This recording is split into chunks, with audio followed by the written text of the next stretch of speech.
Hello, everybody. Welcome back to Hamster Hobby Hang with special guest Tobi, the Technomancer.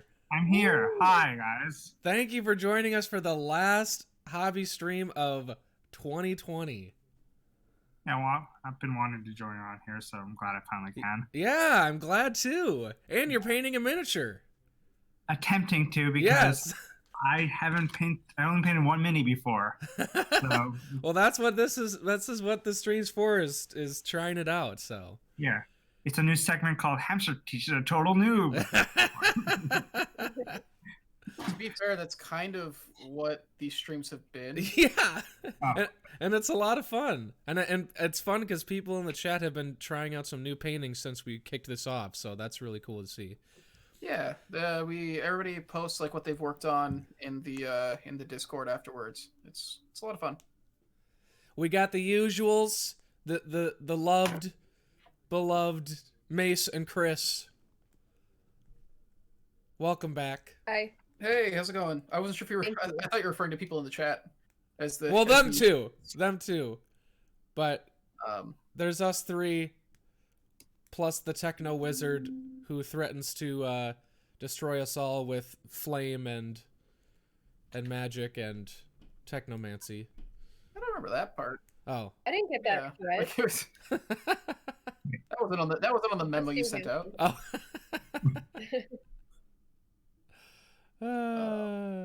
Well, what do you got over there, Chris? So I've got a couple of things from my recent Reaper order, like this giant spider, and this cave bear, and some tabaxi. But the main thing I want to focus on doing is something I got as a gift. Meaning I'm painting it as a gift for somebody, not I got it as a gift and now I have to paint it. It's a cat dragon in a Christmas tree. So let me see if I can get a good look at this.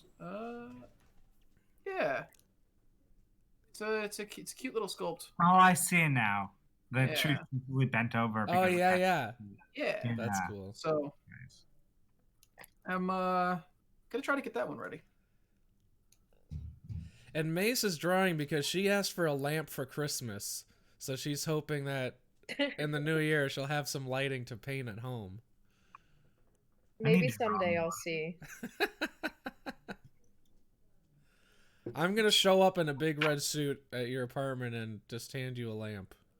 Not like a Santa suit, just like a really, tasteful, like red 3-piece suit. Yeah, that's what I was thinking too. Cummerbund included. Yeah. That's nice. Like something out of Yakuza. I'll be sure to not be home that day. You don't want to see Hamster dressed like a Yakuza member? Well, I'm gonna be outside of my apartment taking photos of him in a different disguise. Ah, okay. Man, she's just not here. Wait, why is that bush walking around? Why does that bush have a camera? Yeah. If And it's a lamp! Get easily him! appropriate, I would do it in a Christmas tree. Awesome. Well, thanks everyone in the chat too for being here for the last hobby stream of the year. This has been a lot of fun to get started. Thanks to Mason, Chris, and everyone who watches. So thanks everybody. Well, it's been fun. It's kind of let us get back to the roots of kind of what this was like when we were first starting out the Twitch thing. Like, yeah, when we were first starting these streams, it was you, me, and Mace just like going off to the side and like figuring out what, like how we were gonna create like this new part of the company, basically. right. So And it's been fun to just kind of get back to that. A smashing success, I'd say. Yeah, that's one way to look at it. Well, last time I said I'd do sci-fi, so I have one of my Infinity guys here, a skirmish sci-fi game. Kind of a big, I thought of your mech stuff. He's probably the most mech-looking guy I have, even though it's more I was like a about power to suit. say, like, I'm actually gonna be very curious how you how you pull it off, because I'm still staring at all my BattleTech stuff. I've got like 20-something BattleTech things to do now. Yeah. And I have no idea how to even get started. I asked for some stuff for Christmas that should be good for them, so Awesome. I'm gonna plan on doing that after Christmas. I asked for like some specific varnishes and nice. some non-metallic metals. So we'll see how that goes. Yeah, I've been looking into how the finish, the glossiness or reflectivity of like surfaces kind of sells the effect when you're trying to do different textures and like metal and what kind of metal, or like leather, and like playing with like different areas can have different finishes. I've been trying to think about that. You know, that is so far above my skill level. Well, no, you're thinking about it. You're talking about varnish. You're talking about metallics and everything. Yeah, but that's just because I want it to look like it's supposed to look. I'm just trying to figure. I'm still at the point where I'm trying to figure out how to get color from point A to point B. Yeah, I am too with some colors, man. I avoid some colors. I actually some interference paints. I want to try those interference paints. This weekend, I am painting an army of 50 models at once in a batch. With a scheme designed basically to mostly trick the viewer into thinking they're painted better than they are. I'm just getting them to tabletop standard, but I could use that using interference paints over black, which basically just like makes them look really cool, but it's just a quick dry brush over black, basically. Huh. So I am deploying those as well. That all seems like nonsense to me, but I'm very excited. I think, yeah, they're scattered around my room right now because I had to clear them from my desk area for the stream. So there's an army of Eldar hanging out. Huh. Hey, thanks for coming by, Six of Clubs. Yeah, thanks for saying hi.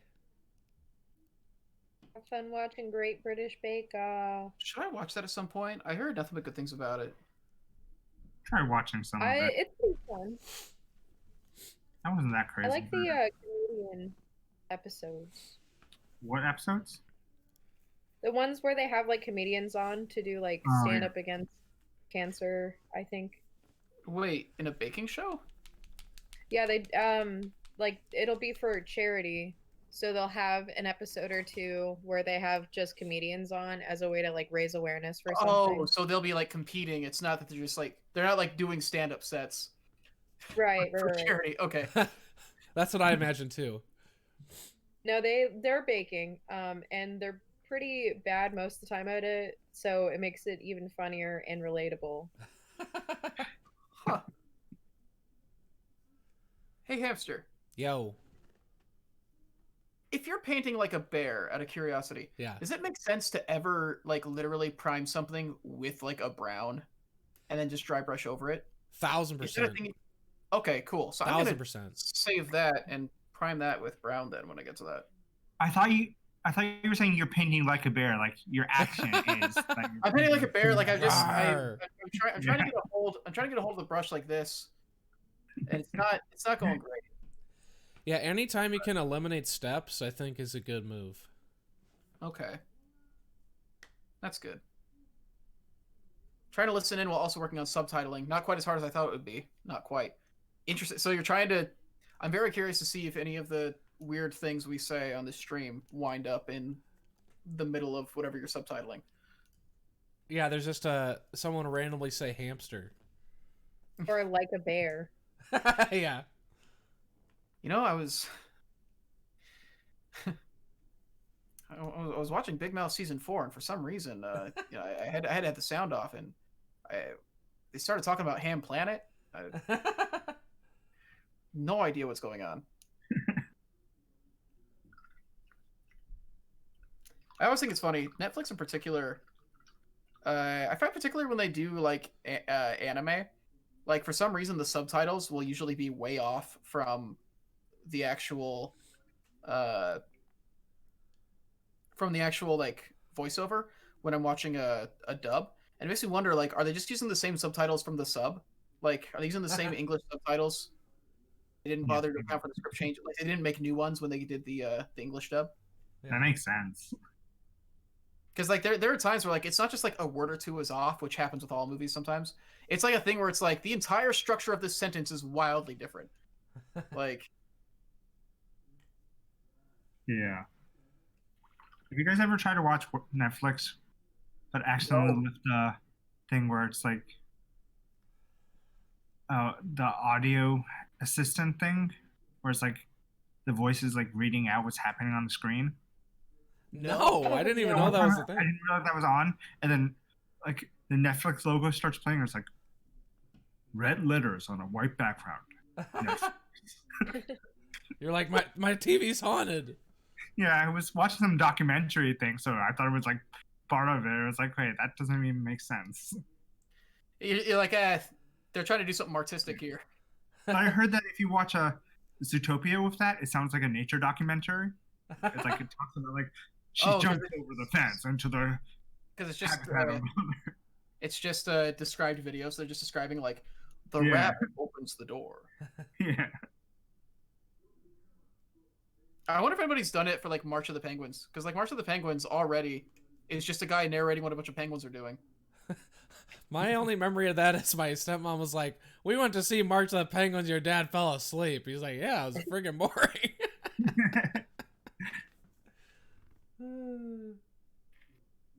I not surprisingly have not seen that movie. That seems like a Mace movie. I haven't seen it either. Really? Yo, let's make that. Let's do that. Let's do that over Christmas. Let's all just get together and just do a. Yeah, let's do a March of the Penguins watching party. Meh, I'm good. It's Christmas. I thought you liked penguins. Fine. Yeah. I don't have anything against penguins. Better not. I'm pretty sure you do. Why don't you watch their movie? It just doesn't seem like my kind of flick. Why don't you support local artists? Local? That's not a local artist. Cool. Yeah, that's as far away from a local artist as you can get. I mean, it depends where you live. When you think about it, when you think about the size of the universe, when you think about the size of the universe, anything inside the Milky Way is local. You know what? That's fair, actually. Why even make the word local? You know, to differentiate between stuff happening in other, star systems. Do you think all the atoms on my head consider all the atoms on my feet local artists? Yes. The creators. Okay. Do you think the atoms in your head know that there's anything outside of your head? Oh wow, wow. I mean, they know there's local artists down south. Freaking. How self-aware do you think they are? More self-aware than I am. Do you think the Osmosis Jones thing is real? I hope so. Yeah. Every cell in our body actually Yeah. Every cell in our body actually has sentience. Then Happy Feet. Yeah, why not? Watch Penguins movies in a row.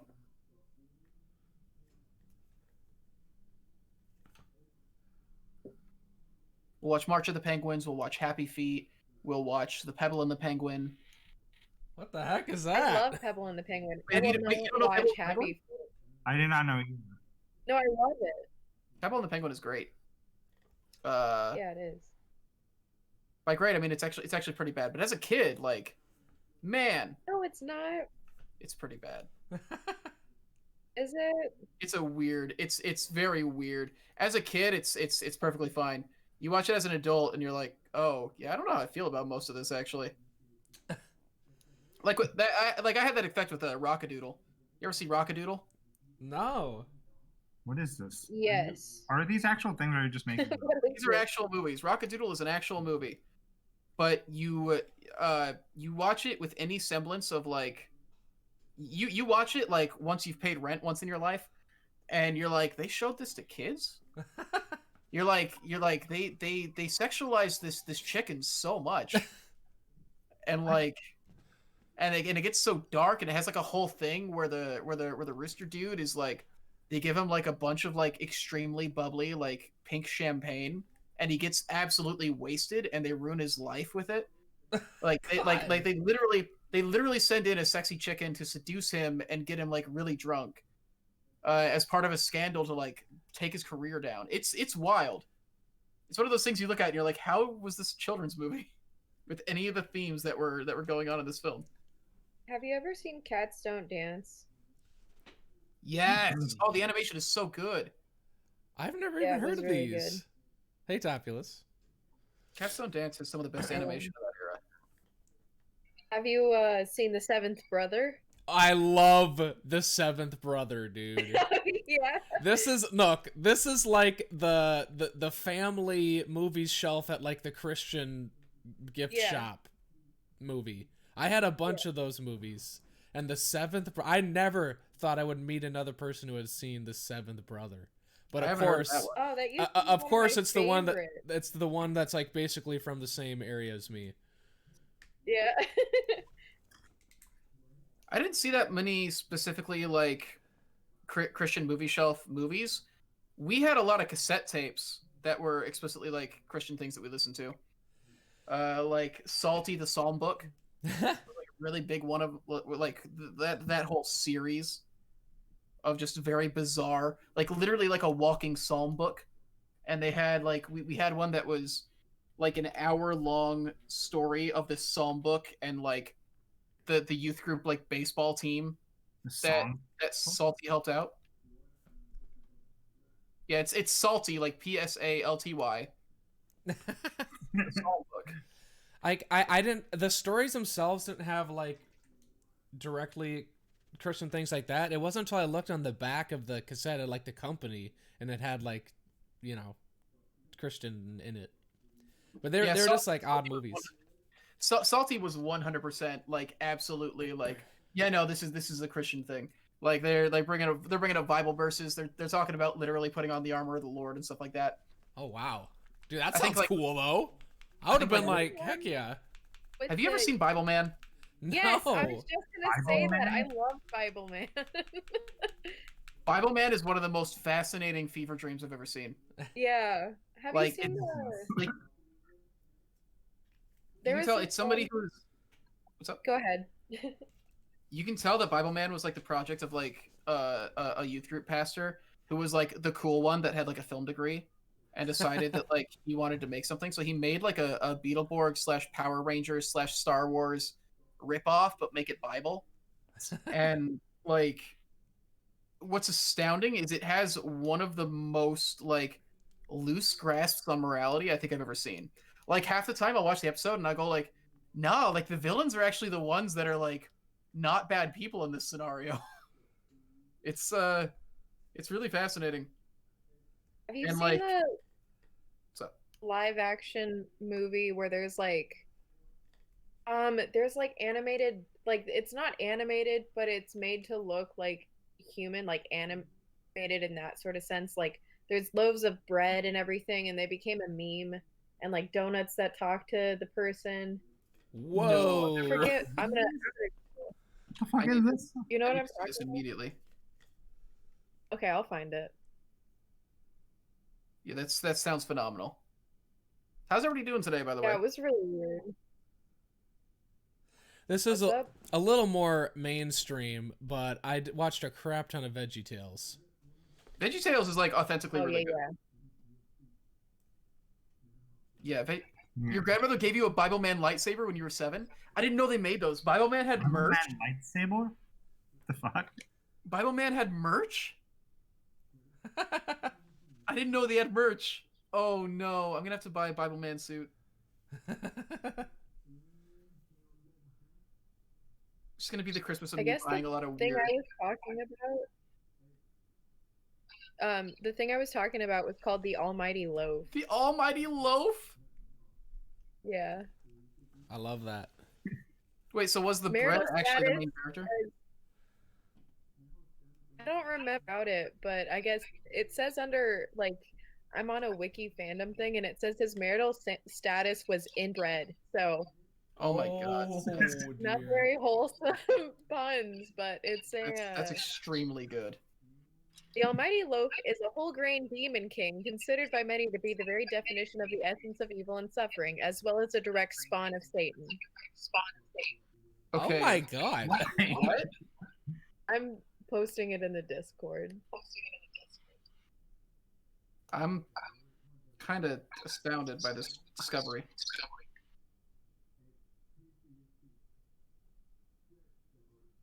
Let's see. Can't say I relate to Bible Man. That's fair. I'm just trying to remember like the weird media I saw as a kid that I don't think about and that you never hear about anymore. Let's see. Wait, that bread. Yeah, I've seen this bread before. Yeah, it's from a Christian movie, TV show thing. Oh. Yeah, I've seen that before. I didn't realize that was from a like Christian thing. Yep. And they had like animated bagels too, and like I don't know. I remember this weird scene with like a bathtub full of like bubbles, but I don't know what else is going on in it. I just clear as day, I remember exactly where I was when I first watched it, and like it's definitely a repressed memory that I did not dig up till today. Oh man, Vertex. I saw a lot of Touched by an Angel as a kid. Oh yeah. Touched by an Angel was like, yeah, it was like one of my family's favorite shows when I was growing up. Ooh, because it's the season, are you gonna sing Christmas Shoes, Hamster? Oh man. It's what the people want, Hamster. Yeah, I remember. I do unironically love that song. It's such a bad song. Are you kidding me? What if I make it a channel point option so that people can pay for it and then you have to do it? What? Channel points are free. That's not paying. They pay their channel points. The channel points is, time is money. Okay, that's fair. So the time that they've given us to accrue those channel points makes it worth something. Wait. So You like Christmas shoes? Yeah, I freaking like Christmas shoes. From the Midwest, mate. As a kid, I would listen to the story of the child and their dying mother, and I'm like, man, that would be sad if my mom was dying. And why is it like that? Man, I hope if my mom's dying, I can get her some shoes. Oh man, is that what you thought as a child? It just reminds me. It's like how all country songs, or not all country songs, but there's so many country songs that are just like, I'm gonna say the saddest thing I could think of, and there's that song that's like, put a bottle to his head and pull the trigger. Oh my god! A bottle? Yeah. Huh? A bottle? Yeah. And he drank away his memory. Yeah. But look, come on, when they come in with the children's chorus, right? And then they're like doing the full-blown deal, and then there's a little kid with a solo, and he's like, I want to look beautiful if my mind Jesus. Yeah, it doesn't do it for me. That's not it. I mean, come on, have a heart. I won't. So, I refused. So you can't make me. Did they do a Kids Bop version of that song? And then there's an adult chorus that comes in the middle. There's an adult chorus. He wants to buy his kids Christmas shoes. Yeah. Wait, am I crazy that did this emote get altered with like little magical beamage happening? Altered, definitely, yeah. That's awesome. Oh, I think they use their channel points to.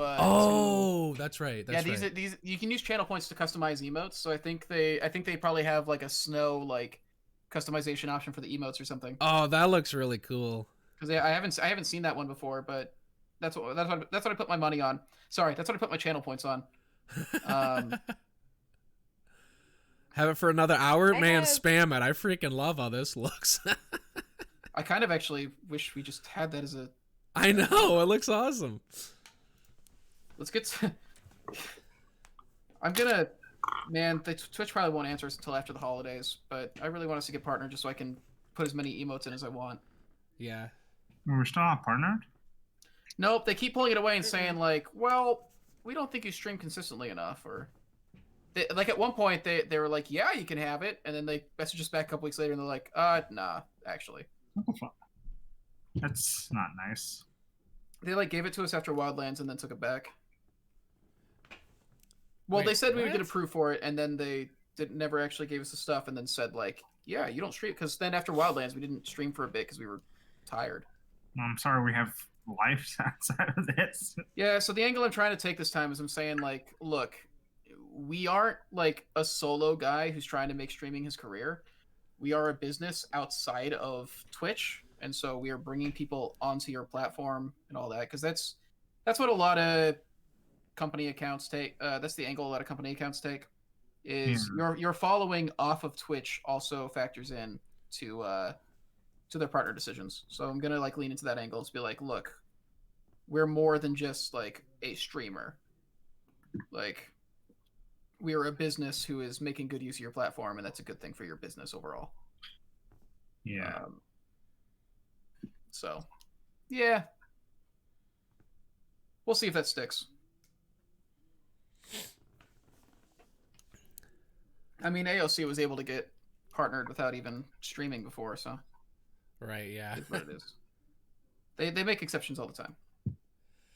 This is the only Twitch channel I watch. All right, send them an email and say, I won't even use your platform unless you wouldn't even have my. If all of you message Twitch and we're like, I wouldn't even use your platform if it wasn't for these guys. I think that'll. That's the ticket. That's the ticket. Bully them into submission.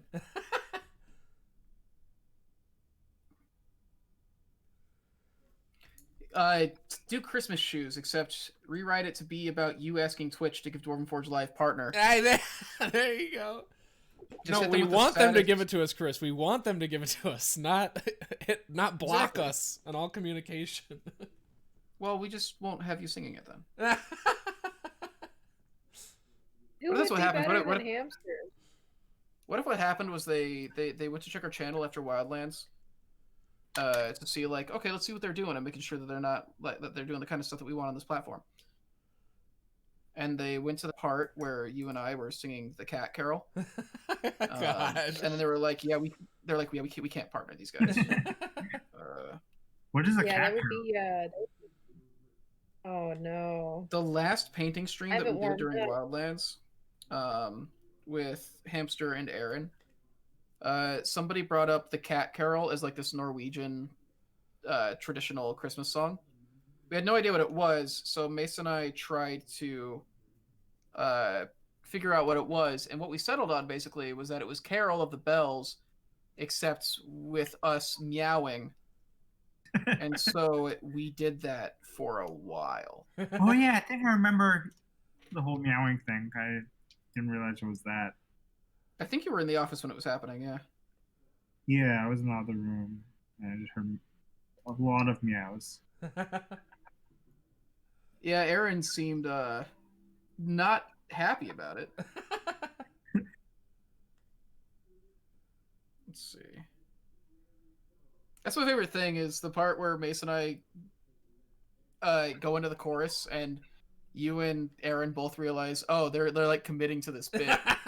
And you both just go, wow, like, wow, great job. There was a moment where you had to make a choice. We're either stopping this now or we're going full bore, baby. And honestly, I respect the choice. Yeah. Yo, Ham Planet or die, baby. That's what I always say. I've heard him say it. Yeah. Yeah, I've heard him say Ham Planet or die several times. The man is not lying. Wi-Fi I'm on, so I'm gonna probably be gone for like half a second, and then I'll be back. Okay. All right, no worries. Goodbye. The Wi-Fi. Goodbye. Man, that already looks so good. I don't see that because I'm not on the Twitch, so. Oh, yeah, I'm just, like, watching, like, I do like panels. If you can get good lineage, good, like, dark lining in the edges of the panels, it'll do a lot of work for you. I'm really liking... What's that, Toby? I just want to show you what I was doing. Yeah, what do you... I didn't mean to interrupt you, so... No. I'm just working on the Minotaur because that was, like, the one thing I could find in the office that I didn't have to glue a million parts together. Dude, that's looking good, though. I'm glad you just, like, went for it and started slapping paint onto the model. Yeah, I want to try and give him more, like, the white with black dot cow look. Oh, I love that. That'll be awesome. That's such a Toby move. I love that. Very Toby. The Toby Tar. Tobitar. I like that. Minitobe. Nope. I like the sound of that. Yeah, I was looking at oil washes and stuff and how like they have lower surface tension than like a water-based thing. And it was like, okay, that's really cool, but I didn't want to make an oil wash because that's like kind of messy, and so I took a risk and I added isopropyl alcohol to some acrylics to lower the surface tension. But if your layers aren't dry and you're too rough, like the alcohol can actually strip acrylic paint off. Oh god. But it's been paying off because if you're gentle enough, you can get a similar effect where it really goes into the crevices and stays mostly off the upper surfaces, even more than a regular wash, by doing that. So that's been kind of interesting to experiment with. It's always fun trying bizarre techniques and Yeah. having around to try new things. Yeah. Hey, Hamster. Yo. What's your favorite music for painting? Oh man. Teletubbies theme. It honestly changes. Sometimes I like to do like some atmospheric stuff based on like the genre that I'm painting, like sci-fi or like fantasy, kind of get in a mood. Sometimes I listen to Nate's heavy metal playlist. Been really into that lately. Interesting. If you can imagine me liking metal. Mine is when they rap very quickly over EDM. It's called High Flow Skrillex. Oh, okay. So here I am giving a genuine answer, oblivious to Chris's setting himself up. The self alley-oop, and I'm the hoop. He did it to me on Sunday as well, so don't feel too bad. I should have known. Exact same question. I should have freaking known. Also, it's Chris. Why don't you expect it? Exactly. But here's the thing. High Flow Skrillex is good enough that I can't even like be upset. I mean, I'm good. Like, that's the thing. I feel like you can be upset if you want. You think? Yeah, definitely. I think you have your grounds. You're within your means if you're upset. Like, I'm a dork, but I'm not a monster. I only do it because I know I can pull it off. You're just a dorky monster. Dorky man. Oh my god. Someone has started Twitch Plays Pokemon again. Oh, nice. Yeah. Man, that was a cultural event. Yeah. Yeah. They're trying to pull it off again. Because they're taking their holiday break or whatever for a few weeks. They're going to see if their community can do it. Audience interaction stuff is one of the best things about Twitch, honestly. It's something I'm trying to figure out and lean into more. Just because, like, that's where you get, like, experiences that you can't get anywhere else, right? Like, that's the best part of the platform is the interactivity. And so anything that lets you lean into the interactivity more is fantastic. Like, which is why I think Twitch Plays Pokemon was such a big deal, was we'd never seen anything like that before. Yeah. And like that's honestly paved the way for so many ideas people have had for interesting streams. Do you see the one where they track the goldfish? Yeah.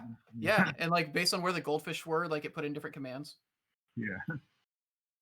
Yeah, like there's a lot of like insanely cool stuff that people can do with the platform.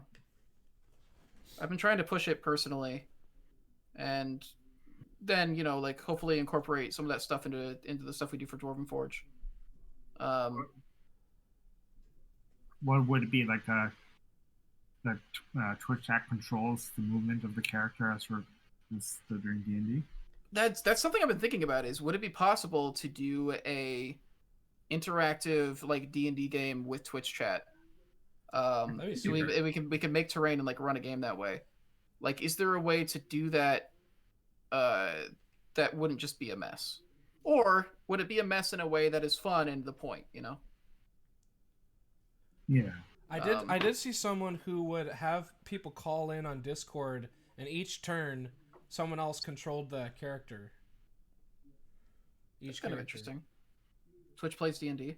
Yeah, basically. It's just it is such a more complicated thing than like a 2-dimensional Pokemon game. So a lot of thought would have to go into like how you actually pull it off. But especially because like whoever's controlling it, like moving your character needs to like get all the inputs and stuff like that. All praise the Helix, man. Praise Helix. Literal cat fight happening outside my window right now. Ooh, nice. Get it on camera. I can hear the screeching. Make bats. World roar. I can hear it through my headphones. That's exciting. I'm not hearing it. I feel a little left out. Yeah, in the area like between buildings back here on this side, there's these giant cats. Like they look like little miniature cows. They're black and white, and they're not overweight or anything. They're just enormous. And I hear them fighting sometimes. Like it sounds like to the death. And then I look out there and they're just chilling. Your alleyway's got a cat fight club. Yeah. Yeah, see him in it. That's AJ. That's very satisfying to see that lining, especially that alcohol really makes it flow right into, especially on this brighter area. Look at that lining. Oh God, I spilled so much paint. Sorry. I've been there. You're welcome. Yeah, capillary action is mwah, chef's kiss. Capillary action absolutely sounds like a heart issue. Yeah, I'll probably have at some point. Eating too much pizza. Oh God. Look, here's the thing. The Hot Pockets come in a 12-pack now. You know that? You don't have to eat it all in one sitting. I'm in trouble. Oh man, what if I do like what I did with the Gatorade for these last couple streams, but with Hot Pockets?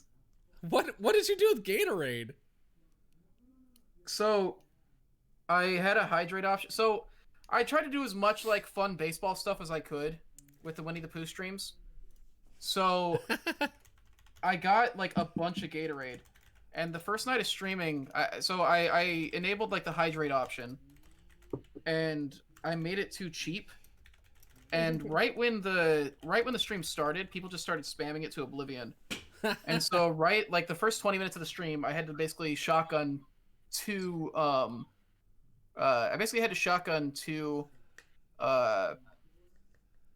Gatorades right off the bat, 2 Gatorade bottles.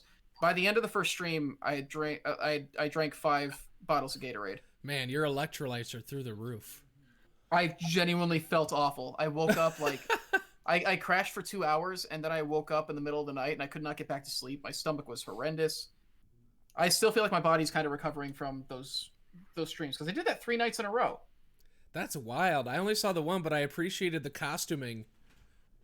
Oh yeah, yeah. You came in on the night where I did the Christopher Robin cosplay and the face paint. Yeah, it looks like a real ball player. Chat paid enough channel points to make me do face paint and a Christopher Robin cosplay on the second night of the Attack and Dethrone Christopher Robin streams. Which never happened. I should watch your streams. Sounds hilarious. This is the first time I've done something like that. It was a lot of fun. I want to do more stuff like it.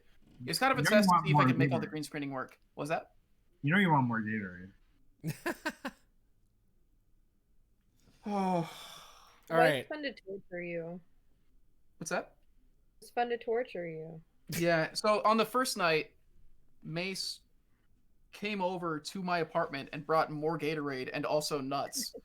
So then I had to add like a nut option, and people were spamming peanut. People were spamming nut and hydrate at the same time. So I had to basically take peanuts like a pill, washing it down. Oh no, Chris froze on my end. With Gatorade. Oh, there chaos, basically. He's back. Okay, AJ. Who's back? You froze for me for a second, Chris. That's what I meant. Oh, that's unfortunate. Yeah. But so AJ, so I've been experimenting with this. I've been trying to incorporate inks a lot more. They're heavily pigmented and very fluid. Sometimes they're a little too pigment heavy. And also, I was looking into oil washes, but they can be kind of messy and they take special care and everything else to use and clean up and stuff and dry. So what I did was I mixed in just a drop of ink, and then mixed with water, which is pretty standard, but I added isopropyl alcohol, just a smidgen. It's probably like 1 or 2 drops of ink from the dropper bottle, and then I used a dropper of a little droplet water, probably like 4 to 5 as many drops of water, and a few drops of alcohol as well. And so that lowers the surface tension similar to an oil wash, which is why you're seeing the capillary action. So I don't understand what that means. Sounds cool. Yeah. So I was saying you want to be careful because alcohol can strip paint off. But if you're just doing it gently with the end of a brush and just letting capillary action mostly do it, I was doing it like a traditional wash kind of and letting it flow. So there's some staining, but I'm fine with that because I'm going to base coat it again. But not as much as if you like just poured ink over it. So I'm okay with that because we got that nice lining. But yeah, basically throwing alcohol into the wash is what is the trick with that.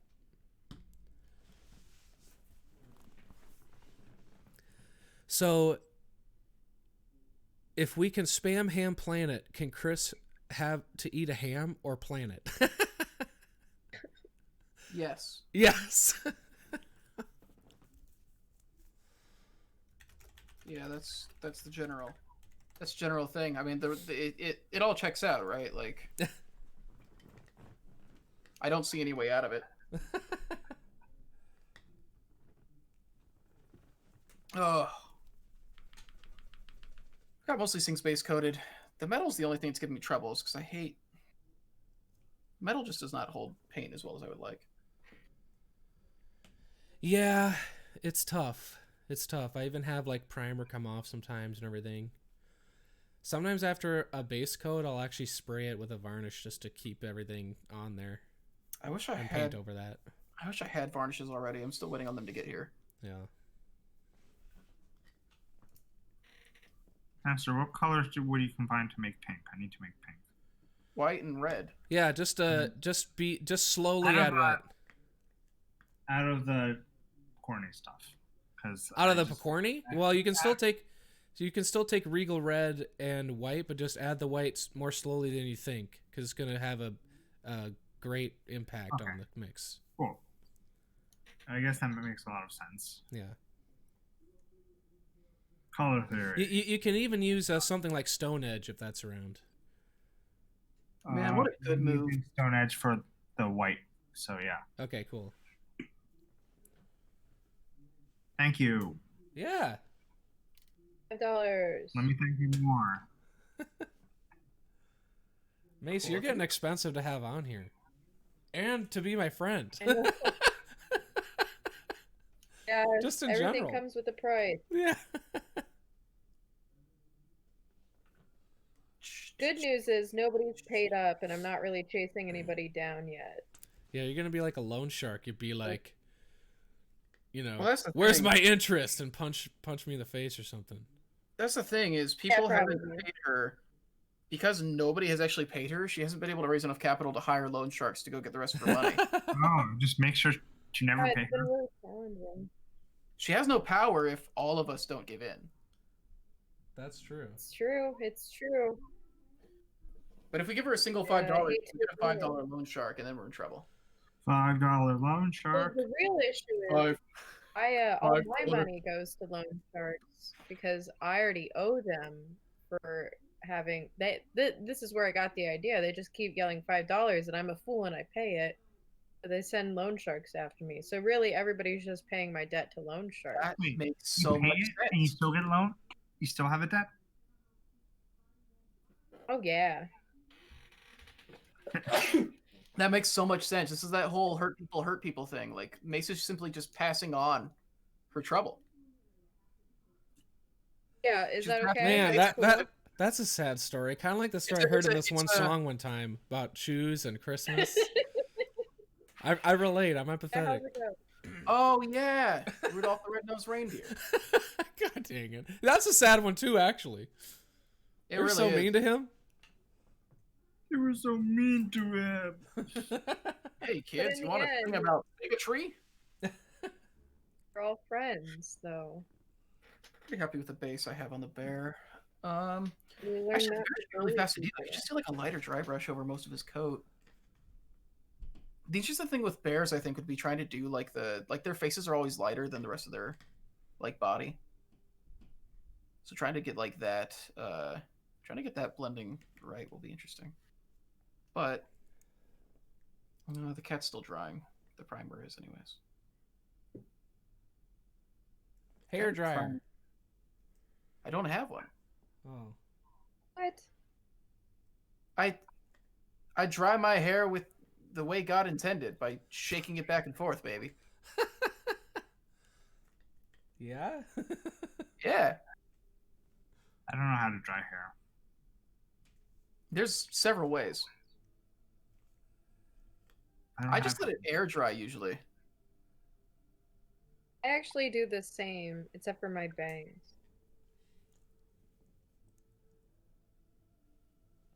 Good content.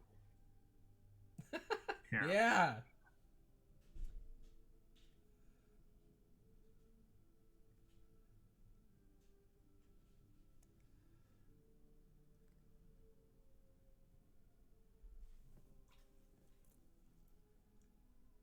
Take it back. Great content.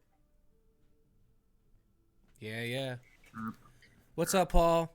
Yeah, AJ, you know what? A capillary mix like that will be great on Dwarvenite, actually, because it's kind of, I imagine, I haven't used it, but like it's kind of has that glossy surface. Like it's a surface that would really let the paint flow off of it into the recesses. So that's a good idea to use something like that for your wildlands. Would the capillary action be especially useful for people who got the triple bypass? It does sound like a surgical term. The triple bypass is what we called the Heart of the Wilds before it got called the Heart of the Wilds because it was the all three hearts together, so they called it the triple bypass. Oh, yeah. By they, I mean I really pushed for it. Wait, right? Yeah, it was all you. It wasn't all. That implies that people have 3 hearts.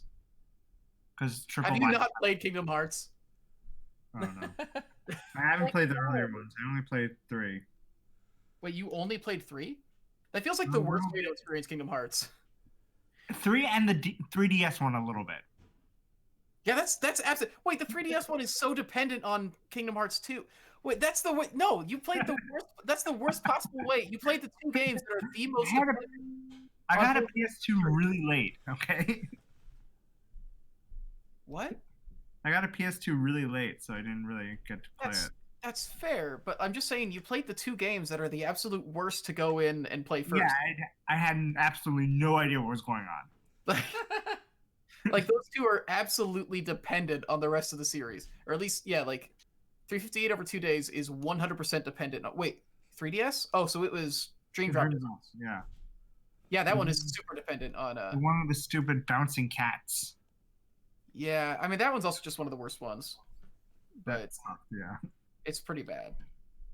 But it actually is relevant to the story. And I don't like the idea that all these like spin-offs are actually important to the story. It's really not great. There's an unraveled video on the Kingdom Hearts timeline, I think. Yes. I tried watching one and it just got confusing because they're just talking really fast and a lot of different names. So I gave up and just tried to enjoy the corny dialogue.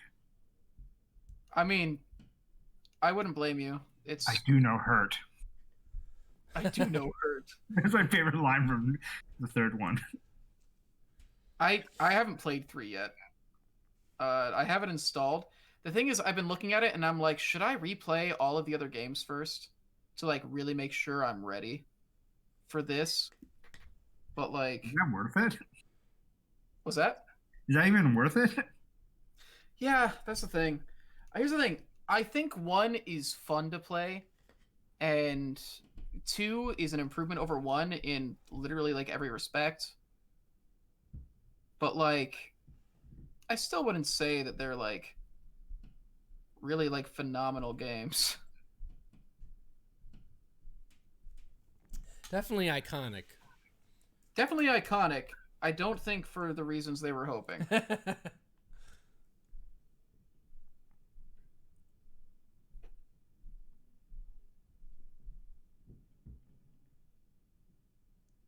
Agreed.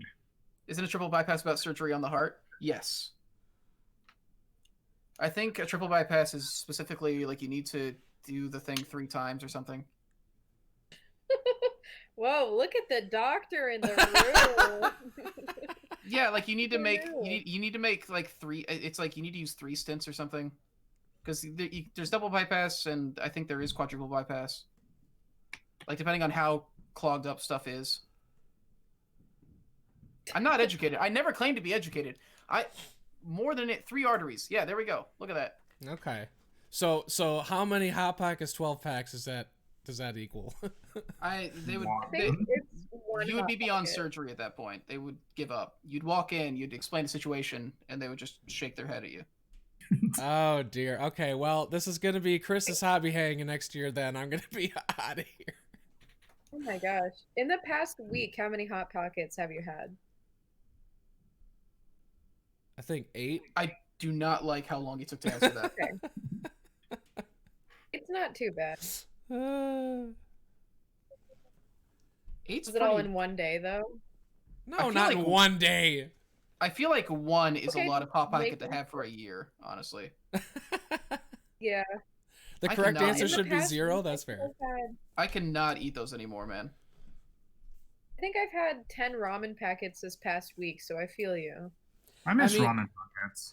Like when look, I when love I don't ramen. always buy them. I don't always have them, but when I have them, they're like my go-to because they're so fast. I hear you.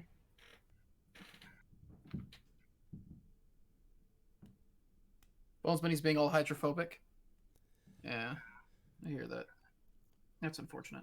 Hydrophobic? Hot Pockets. Are they Yeah. like Scared of hydras? are they pre-primed, or did you prime them?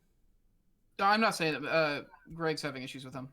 No, yeah. I'm asking him Oh, you're asking him? That's fair. because I know what you're saying, and I actually, Mace, you had that issue, and I'm not sure exactly if they've Yeah, I been have a primed. lot. I don't know how to solve that. Use a different primer or something. Get Tamales the acceptable Hot Pocket. I should do that. I should see if there's some delivery that I can get. That's a very good point, actually. Well, is like a Hot Pocket and like a Pop-Tart, are they in the same family, just one of them savory I and was one just of them about to say sweet? that, yeah. Don't they make like hot pockets that are like, or Pop Tarts that are like more in the shape of Pop Tarts that have savory things inside, like Do they? toaster, like savory toaster strudels or something? I don't know. Oh, I think I've wow. seen it. Not Kellogg's, but or maybe I don't know. I have not seen these, but I trust you. You should trust me. Hesitate to say trust you though. You should. Trust you on snack food. I like snack food. Snack food Very likes good. me. Good talk. Snack Fu is my favorite fighting game. Snack food? Snack Fu. Oh yeah, brush on primer can be a little finicky. Is a hot dog a sandwich? Have we had this conversation before? I don't know if we have yet. I think it's been alluded to at some point during our streaming. I don't know if it was on Hobby Hang, but I feel like at some point that thing was brought up as a joke. I don't think it is a sandwich. Yeah?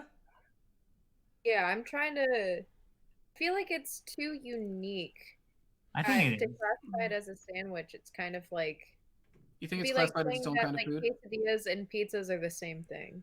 But why is it unique? Because it's purely like a condiment vessel and it doesn't really have like other Oh, no. options for toppings. Like it's just the wiener and then buns. Like if I've you seen put it so on many bread, buttons it's on there. kind of like a hot dog still, but then it's like a different hot dog. Like Like the classic hot dog feels like its own thing, like a burger. I know a burger is a sandwich, but it's like it also has more toppings like tomatoes and lettuce and everything, and I don't think hot dogs do. Chili? I've seen so many different toppings on hot dogs. Yeah. Okay, chili is interesting because you can onions, also you put can get, chili on vegetables, fries, but fries don't become a sandwich. Yeah, because there's not bread. You can make a fried sandwich. I mean, you can make a fried anything.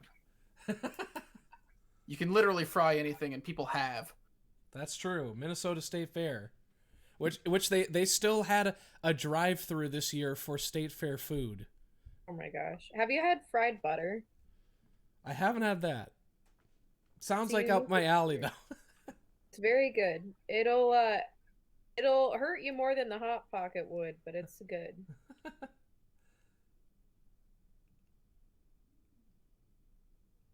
Do you guys all think that a hot dog is a sandwich? What?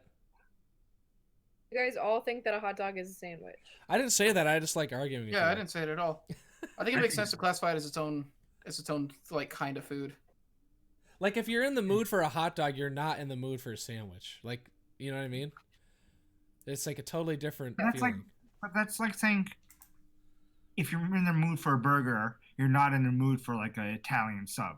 They're different. Right, that's what I'm saying. But a burger is a sandwich.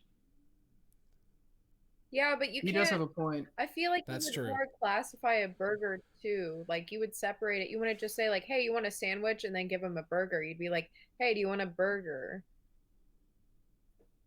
I think a hot dog is a taco. I'd be like, "Hey, do you want a sandwich?" and then give somebody a hot dog. That's a revelation. I think a hot dog is a taco. Okay, but in the same sense, you know, like No. Like Euro sandwiches or whatever you would call them. The bread is closed on one side. Is that also a taco then? Huh. Hot dog is not a taco. What happens if you cut off the bottom end, the connecting end of the bread of the hot dog bun? Is it now a sandwich? No. This is wild. Wait, and then Jimmy says, but tacos are sandwiches. Oh my god. No. All of this is wrong. It's right and wrong. Why can't you guys just let food be its own thing? Why does it have to be a sandwich? You're the one. Yeah, just classify it as it is. Just classify it as joy. I miss hot dogs. I should make a hot dog. I miss Domino's. I miss pizza. I haven't had pizza in a long time. I watched Dan Reichert. Yeah, me neither. I watched Dan Reichert, a 38-year-old man, make his first grilled cheese on stream a couple days ago, because he once tried to make a grilled cheese in college, and he didn't understand how to do it, and it was awful, and it all fell apart, and it was a mess, and so he swore off ever making a grilled cheese again. He didn't understand how to do it? Yeah, and then at 38, he decided that he was gonna give it the old college try again, and he had his wife set out instructions for him, and he did a stream where he tried to make a grilled cheese sandwich, and he pulled it off, and he was so happy about it, and it was very, very nice. Aww. He's a good guy. It made me want to make grilled cheese because I haven't done it in a long time. So I got the stuff for grilled cheese, but then I didn't have time to make it last night. I love making grilled cheese in those like the panini presses. Ooh. Yes. Oh man, paninis are the sandwich. Can I just say? Are paninis a sandwich? Yes. I'm kidding. Of course they are. Paninis are just sandwiches under pressure. I adore paninis, dude. I love paninis. Is pizza an open face sandwich? Oh. No. Is bread? Stop, Toby. Is bread a disappointing sandwich?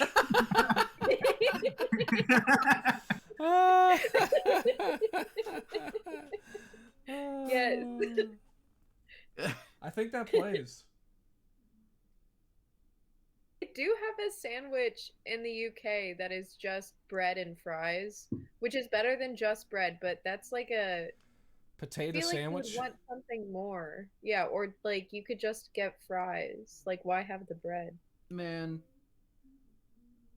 the UK cuisine, I feel, is just entirely built around justifying why we fought for independence.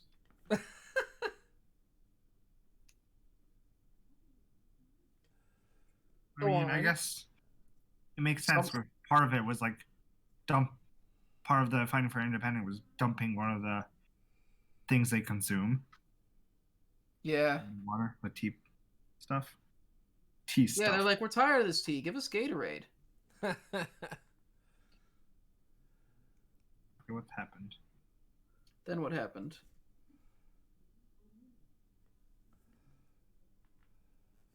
Now, every time I see like British, although I don't know, I think the biggest English thing that I really like making and eating is shepherd's pie. Ooh, yeah, that stuff is good. Shepherd's pie is one of my favorite things to make. I adore it. Never had it. I gave him pink. Sorry, I'm talking about the one I'm painting. I gave him pink fingers, and I don't like it. Because I was trying to give him like the palm more pink. Yeah. But I did the back, and I was like, this is not good. I'll have to redo it. But so far, I think it's going okay. Nice. Yeah, you gotta try stuff and screw up. Goofy with his glove. Yeah, I put a gold trim on the base of his thing. I'm gonna go or a bronze trim. Awesome. I'm gonna try to have the pus stuff like radiate from red too. White. And put eyeballs on the end. Oh, eyeballs on the ooze? That's cool. That's a good shape for that they have. Yeah. I'm not good at I'm not going to be good at gradients, so. Well, those paints, especially, they're so high flow that you could be able to just like slap a couple colors on there and mix them together right on the model to get a gradient. Ah, I see. It's cool.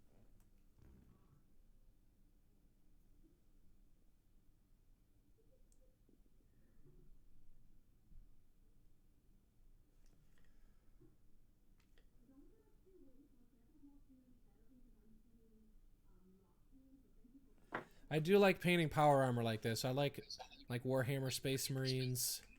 There's just something when you get the great separation and all the shapes, it starts to look really cool.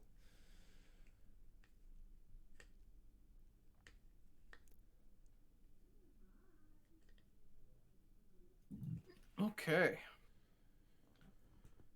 Let's actually get to the one I was planning on painting today. I got distracted by the bear long enough. You okay? Uh-oh. Yeah, the metal mini's just top heavy, so it keeps knocking my cork over. Yeah, I had a mini on the stand tip over. It was pretty unfortunate. It had a little bent part. I was sad. It's one of these guys. Wow. But I sort of fixed it. Okay, let's use... Not this that gradient technique. Where is...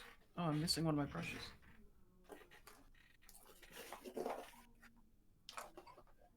I'm missing my favorite brush. There it is.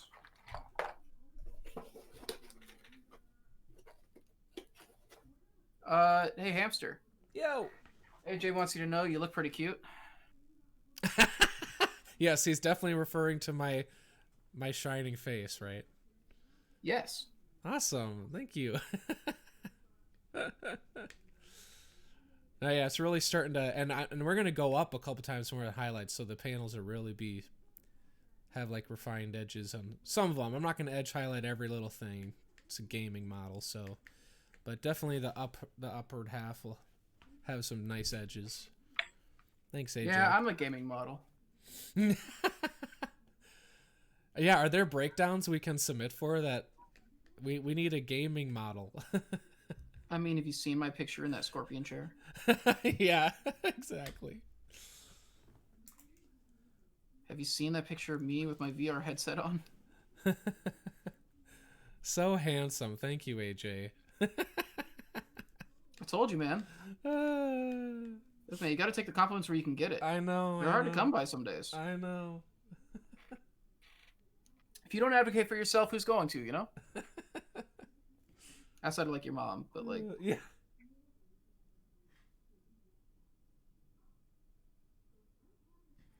Man, Spotify's been killing it this week.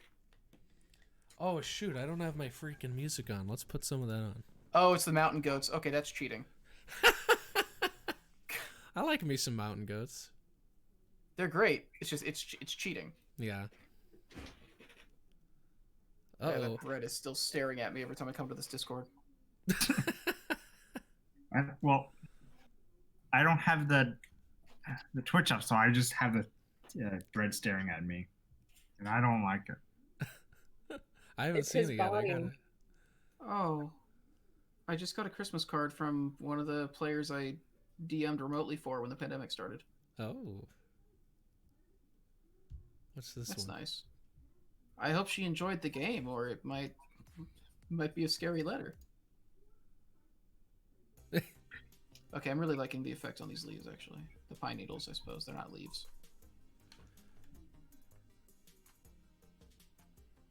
So maybe I'll do like a lighter dry brush on the tips. Is a tree a salad? Yes. Okay. Well, it hasn't been chopped yet. Is that the requirement? To make it a chopped salad. You didn't ask for a chopped salad, so yes. Okay.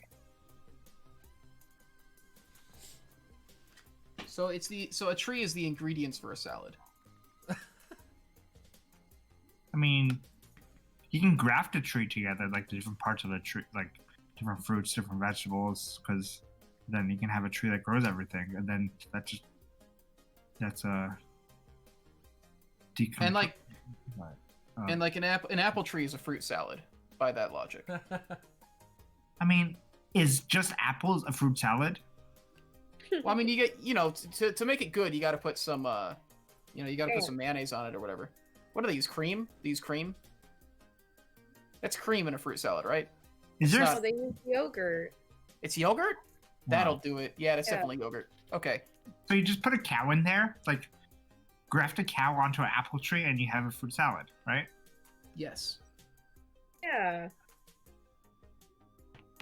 That's how things work. Just gotta Frankenstein yourself a tree. That's a good Pringles joke.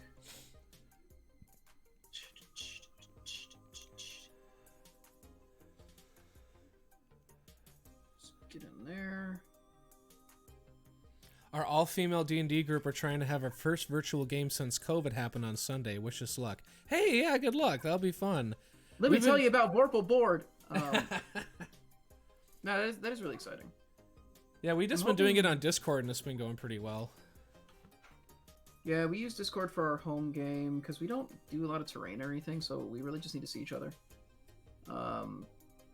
Every now and then we need to come up with a solution for terrain, but usually we just need video of the players. I really want to run a game. I've never run a game before. I would love to see what you come up with. Like the I have traps idea. and puzzles. Yeah, I'd be terrified of a Tobi game. I think I shared one of my ideas with you guys before, but I also have another one that like isn't as like the previous idea like required everyone to be there, not couldn't be done remotely. But yeah, this new idea, like I don't know, it just like I thought of a build for it and like the adventure. That's exciting. Yeah, so maybe eventually when we I need to again. Getting into the creative stuff of D&D would be nice when it comes to campaigns. I don't know. I don't like pre-written adventures all that much. Yeah, the majority of my play has been homebrew stuff. It's just I don't know. It's more rewarding to me. You get to make something that is custom for the people who are there, and so it feels more unpredictable. It feels more personal to what's going on. It also feels like you're doing something that, nobody's done before and will never do again, which is cool.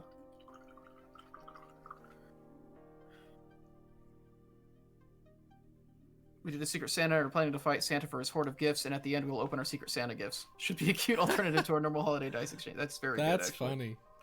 That's extremely good. Maybe I'm Santa. He's on the naughty list this year.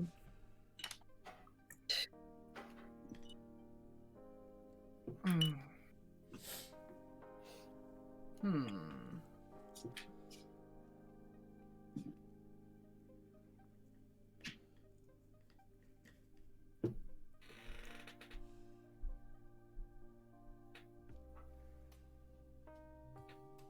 And sitting on a couch is destroying my back. Stop I it. feel that. I'm gonna make the cat orange because I thought you were referring to your pet cat for a second. I was like, how is that happening? Sally, come here. Sally. That's not Sally. That's Minnie. I don't actually want her to come over here. I was joking about covering her in paint. Yeah, let her sleep, please. She needs her rest. I'm gonna make the cat on the tree orange. One, because it stands out. Two, because she's talked about how she wants like a Toulouse cat at some point. Make a dunk. I could make it done. Well, I guess this could be a Munchkin cat. It just, is also a dragon cat.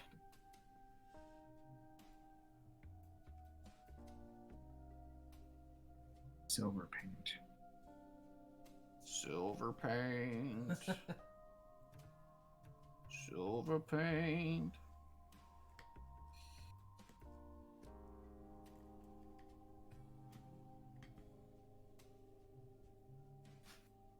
Let's see.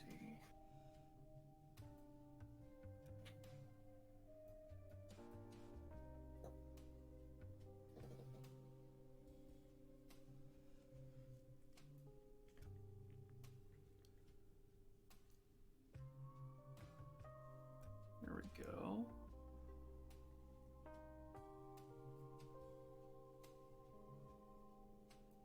Why is this paint so runny?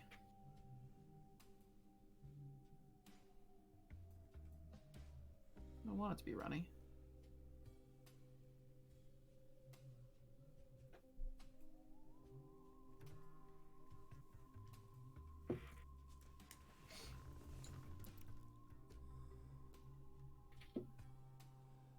Oh, what am I doing? I gotta be playing this holiday playlist, whatever it is. The DMCA free holiday playlist. I'm glad to hear that. Don't get us taken down. Don't get this channel deleted.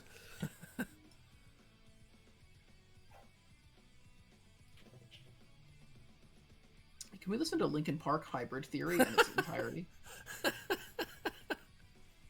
Honestly, I'd be so down if we could. It's both Christmassy and it'll get our channel deleted. Yeah, can we listen to Pentatonics? Of all things to go down for. They do Christmas carol. Man, that's how Dwarven Forge Live dies. Listening to Pentatonics.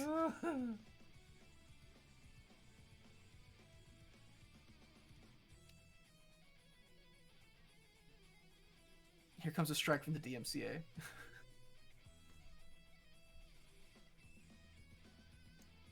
Boom, boom, boom, boom, boom. I need to finish making that red wall moveset, or not moveset, rule set. I keep thinking about it. Oh, that'd be cool. I heard about the one shot you did. Yeah. Red wall as in like the rodents? Yeah. I did a one shot for Thanksgiving last year. That was like a riddle driven. I kind of made like this system where it was like a percentile die and D20 system for like kind of how to disseminate hints and stuff and try to pace puzzles well. And it was like an entirely like puzzle and riddle based one shot. Nice.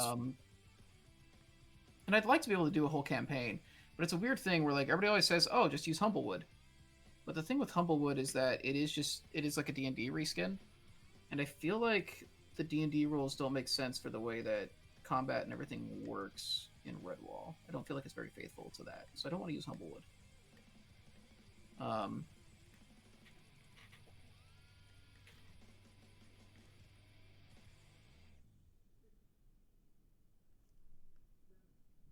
So Or Gorgon's bronze or steel. I believe that the corny paint is literally called Gorgon bronze. Yeah.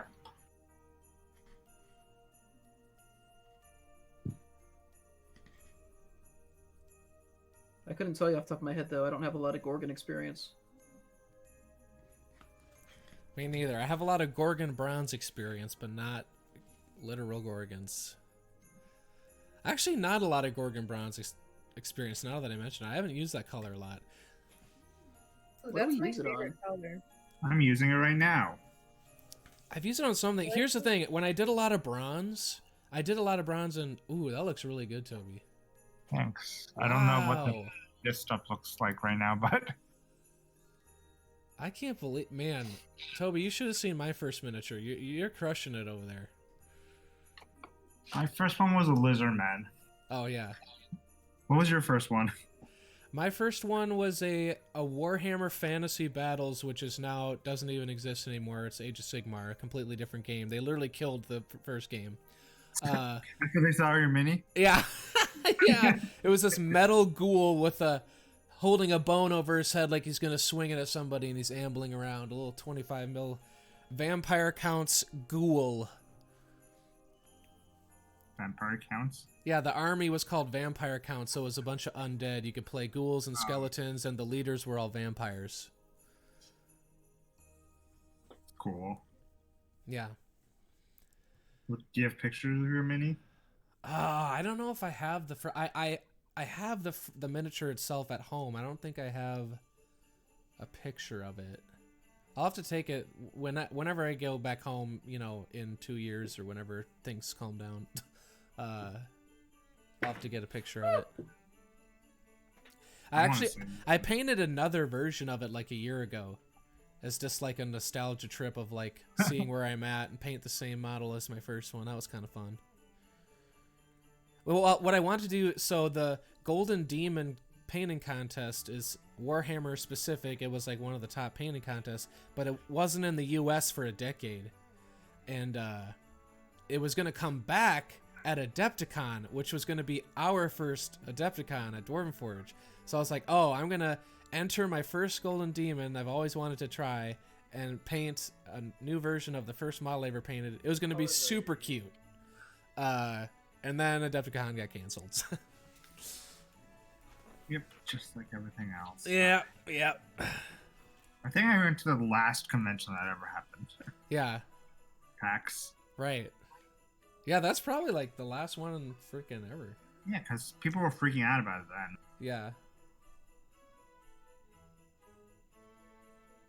I hate to burst the bubble, but Adepticon 2021 is also canceled. Oh, but I did see that. Maybe 2022 is when you can do.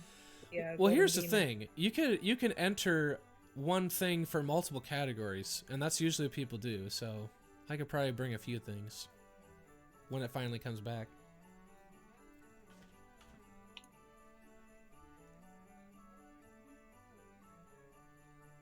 And you can have other people pose as different painters for you, so you can keep submitting stuff under fake names. There you go. I'll pretend I painted something you did. Yeah. McGregor. If she wins, you're not going to get anything out of it. Mason's just going to steal it all. Really, he owes me, so I'm just going to pay off his debt to myself. Sure. That's actually really generous when you put it that way. Thank you. No, Hamster, it's not every day you get an offer like that. That's true. That's very true. Every Thursday, though, that's when. Yeah. It's not every day, it's just every Thursday. It's every Thursday. McGregor, it's kind of interesting. Maybe try a silver. I've been experimenting with my metallics as starting almost any metallic surface in a silver and then glazing colors over it to make it a different metal with like inks or paint. So like a gold, I could then choose the kind of type of gold. You know, if it's a warmer gold or a brassier gold, and just do a glaze over it. I think I'm gonna break that on these. I think I just do a gold paint, but Then like I've painted multiple surfaces silver, and some I leave silver, and some I make gold bronze or something. And it's kind of faster because you get through the base coat faster, but the result has a little more detail. So you could even try a silver base coat and do different types of metal. It just made me think of that when you said silver undercoats.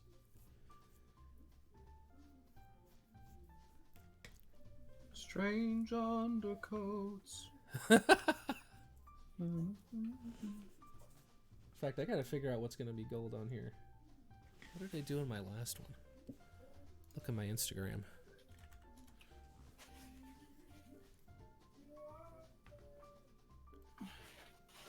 Let's see. Trying silver over a red pink dry brush one direction and a blue green the other. Oh, that sounds really sweet. That sounds really sweet. I'm trying to do. Do I have this right here? I'm painting that army like I said, and I'm using the interference paints, and it sort of looks like a dual chrome gradient, but it's just two different interference paints.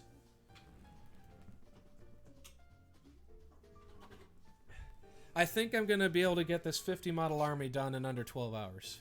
This is my wave serpent. The green parts are actually gonna have like a pearlescent interference over it, so it'll look like a jade pearl. It won't be super green like that, Nice. and then the visors will be orangey, like a glass orange. It's hard to see in the zoom, but I have to leave this cat for a while. this is my wave serpent right Delete now. this cat for a while? Whoa, look at that. So this is my armies. They're all at this step right now. It took me about 4 hours. Wow.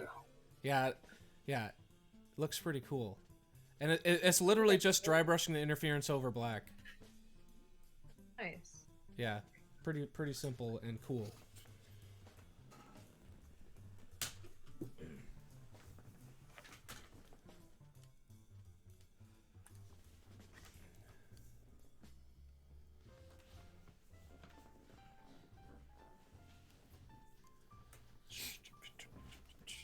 But that's the interesting thing about the interference, though, is interference is how it interacts with the light. So over a dark surface, it's going to look really colorful like that, and over like a white or a lighter surface, you're barely going to see it. It's going to appear almost like the base color, except at certain angles as it reflects. So you can do really interesting different things depending on what's underneath the interference. That makes no sense to me. Which I haven't done the opposite. I haven't. Most of what we use at a Dwarven Forge is a shimmery color over black to make it colorful. But there's many possibilities with that stuff.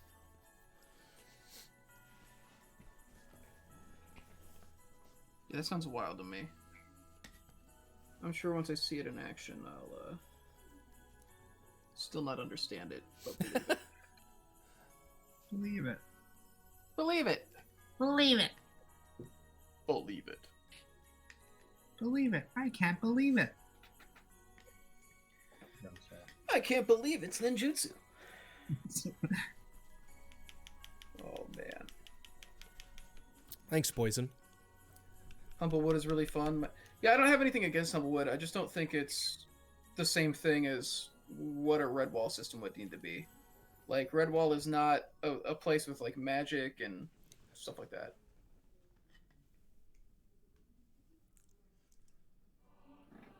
Like, the similarities are basically that, you know, they star animals, and that's kind of it. Animals in a ostensibly medieval setting, but I was actually thinking of trying to combine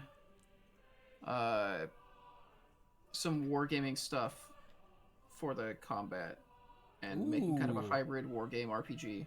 I'm into that. So I needed to like finish developing that basically. Like beavers and badgers. Badgers and burrows? That's what I mean. Burrows and badgers? Yeah. Wait, what did you say? Beavers and badgers? I want more beavers. Wait, didn't we play some? Hamster, come on. This is a child friendly stream. My on, Chris. What were you saying, Toby? Didn't we play a game in the office that we were all like beavers, or at least I was a beaver. Yeah, there was. I think that was the game. Yeah. Badgers and burrows. Yeah. Yeah, I just tried to chew on everything. And lost my teeth. Sucks to suck. Sucks to suck. I don't know. The main thing is that, like, when combat in Redwall happens, it tends to be, like, military. Yeah. And so I want the ability to do, like, grander... I want combat to be a thing where, like, you need to, like, plan around what to do and all that. As opposed to it being more of a single character, like, action game. Or, like, the 4 of you are going through massive hordes. Like, an actual thing where it's, like, you've got units, you've got, like, stratagems. Like, if you're going to take on a force that's bigger than you, you need to think about, like, how to use the environment. Like stuff like that. Super sold. Yeah. So I was just figuring out how to make that happen, because I have no game design experience. That sounds freaking awesome. Yeah. Everything's perfect in your mind, you know? Yeah. Yeah. So that's the thing, is ideally you would have, like, a stat sheet for the RPG section of the game, and then also, like, relevant stat stuff for, if it actually, like, you know, when it comes to combat. Yeah. And so ideally, like, it would make it so that playing characters that aren't necessarily good fighters would still be, like, extremely viable. All right. And you could take, like, more of a commanding role or strategizing role. I don't know. Something akin to, like, the freedom that you get from North Sea epilogues for, like, character design.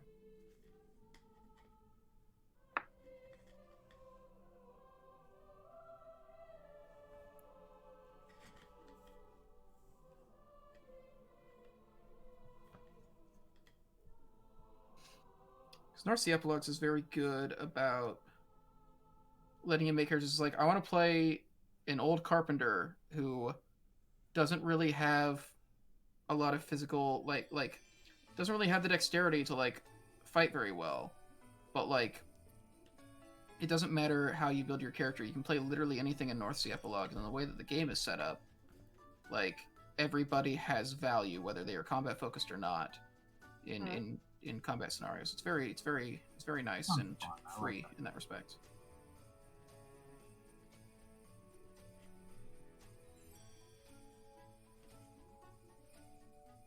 Hey, No Mercy, how are you doing?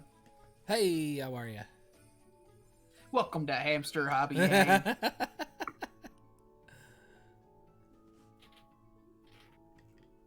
So you don't even need me. You can just play me when I die of Hot Pockets.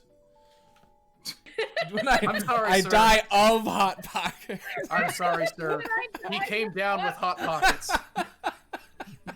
It's the worst case of Hot Pockets I've ever seen.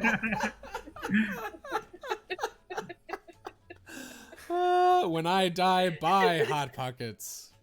No Mercy, this is Toby, the Technomancer. Hi. I'm attempting at painting. A Dwarven Forge veteran, the one who puts all the batteries and LEDs and everything in all the models. You make it sound like I just replaced batteries. No. I should have led with LEDs, maybe, not the batteries. Yeah. He also does some sculpting. But that's almost one of the most impressive parts, is how to fit all of the bits into the fine sculpts. You are fairly single-handedly responsible for most of the tech. Yeah. In the pieces. True, Yeah, exactly. He says, "My volcano thanks you, Toby." Yeah, because I did a lot for the puffer and then the light puck as well, so I guess. Yeah.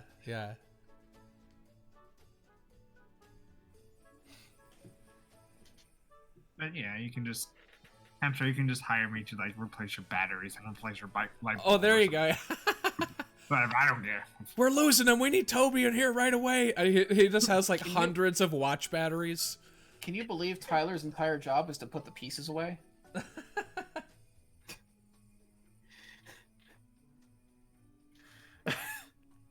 It's not true, for the record. Oh yeah. Not? You know, it's really interesting how people have developed. There's been people that will get hired for odd things very temporarily, and then they just end up, including myself. Then they're just still there doing more and more stuff. And now Tyler, it's like the office wouldn't operate without Tyler. Yeah. Well, it's an interesting company. Like people tend to make their own jobs more or less. Right.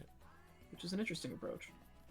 Yeah, I remember it was almost funny to me because I was base coding pieces in Cavern Steep when I was hired for a month, and Nate turned to me and he said, "Do you paint miniatures?" And I'm thinking, that's all I've ever painted. And then I thought I didn't realize that the miniatures weren't the first thing you were brought in for. No, I was. Hey, Band of Badgers, thank you for the raid. Hey, thanks, Badgers. How are you guys doing today? What 90s pop culture references are we talking about tonight? Oh, Yeah. which ones have we made? We brought up Hybrid Theory by Linkin Park. We did. That's not 90s, but It's close. yeah. It's 90s kids growing up. Yeah. Yeah, the 90s kids did listen to us, so I suppose that counts. Yeah. Is Christmas Shoes 90s? Christmas Shoes is older than that. Hot Pockets are 90s. Hot Pockets are very 90s, that's true. So this is the last hobby hang of 2020. Yes. Potentially of everything. It depends on whether or not Hamster survives having eaten 8 Hot Pockets in the last week. Yeah, it's a shame. It's a shame. You know, quarantine does things to your mind. Your judgment is not great. Yeah, it's I've got to be real. I don't think I'm ever going to eat another Hot Pocket in my life. I simply have no desire to taste a Hot Pocket. And you're better off for it. Is it weird that I want to have a Hot Pocket now? Yes. Inspired you. No Mercy says if Hamster survives, he'll be sent to Area 51.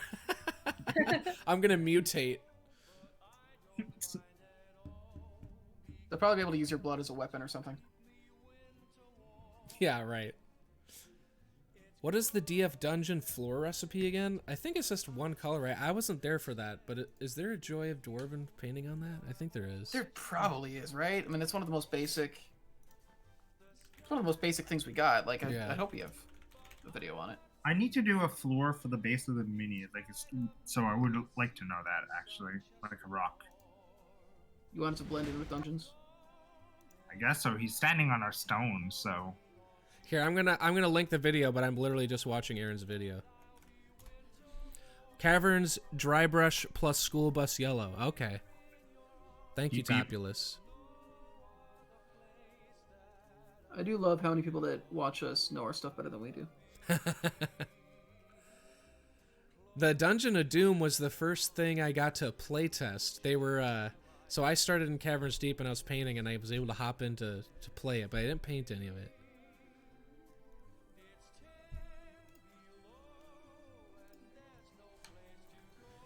But yeah, when I first started, it was that period of time in Caverns where there was like the giant trays of pieces and prototypes, and I literally spent 2 weeks just base coding almost.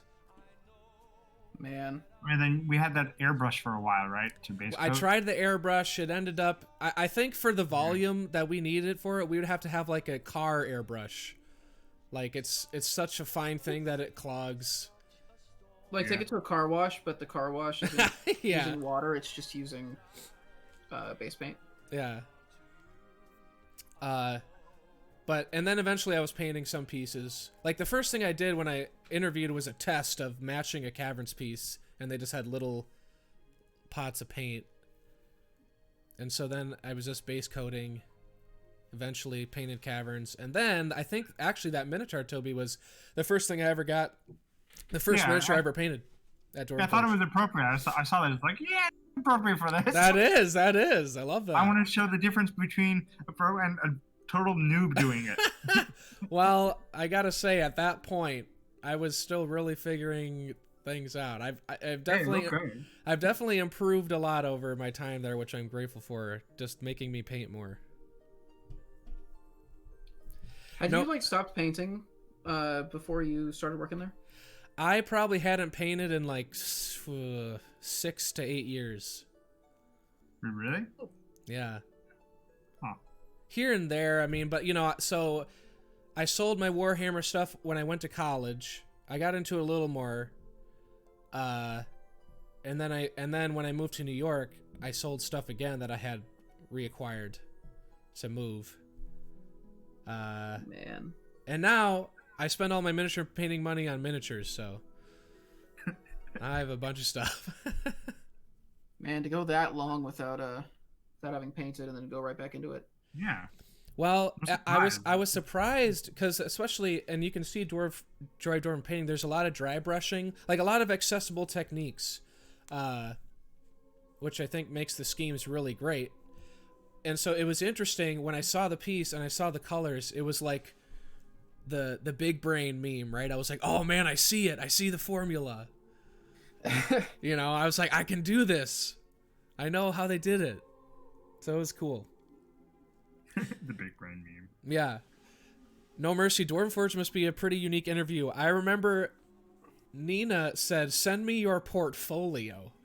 And I'm like, my what?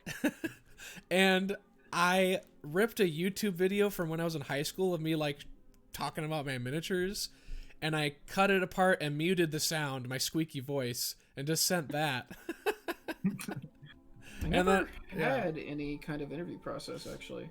Yeah, this is when I think there was only like 6 people in the office at this time, so they would have more time to interview and stuff. Actually, I think if I remember correctly, like we pretty much just started interviewing around you, like people before that, just like we didn't really. So I wasn't interviewed. I was brought on as like a intern for like 2 days, and they're like, "Ah, we'll pay you." It's like, "Oh, you're not an intern anymore." We'll pay you. Yeah. Yeah, it was funny because they were like, when I came in, Stefan was all like, "Oh, well, we have like, I don't know if there's much for you to do here because, you know, like the pieces are like professionally like the sculptors are like really like, you know like." Then the next time I come in, it's like, "Okay, so can you try sculpting?" It's like, "Wait, what? I thought you said no." Right. Well, I think that's probably why they interviewed us. Like, you have to have some familiarity with painting a little bit. And so there was like art students that came in, I heard, and stuff like that were like the opposite of me. Between when I came in and when you came in, because when I came in, Stefan was running it, and then right, like basically like a lot of like, and also like people are a lot like more temporary, and we're just trying to get things done rather than trying to get like. It wasn't a passion project as much. Right. It was more like contract work. Yeah. Yeah, but for me or Nina, no one really stayed. Right. It's definitely a different era of the company. Yes, it feels that way. Even since I got there. It's completely different. It's grown and gotten a lot cooler. It's weird. I feel us moving into a new one right now, and like I'm not like a core part of the company or anything. So like if I can feel like that happening. Yeah, it's exciting. Like all the new things that we're doing with our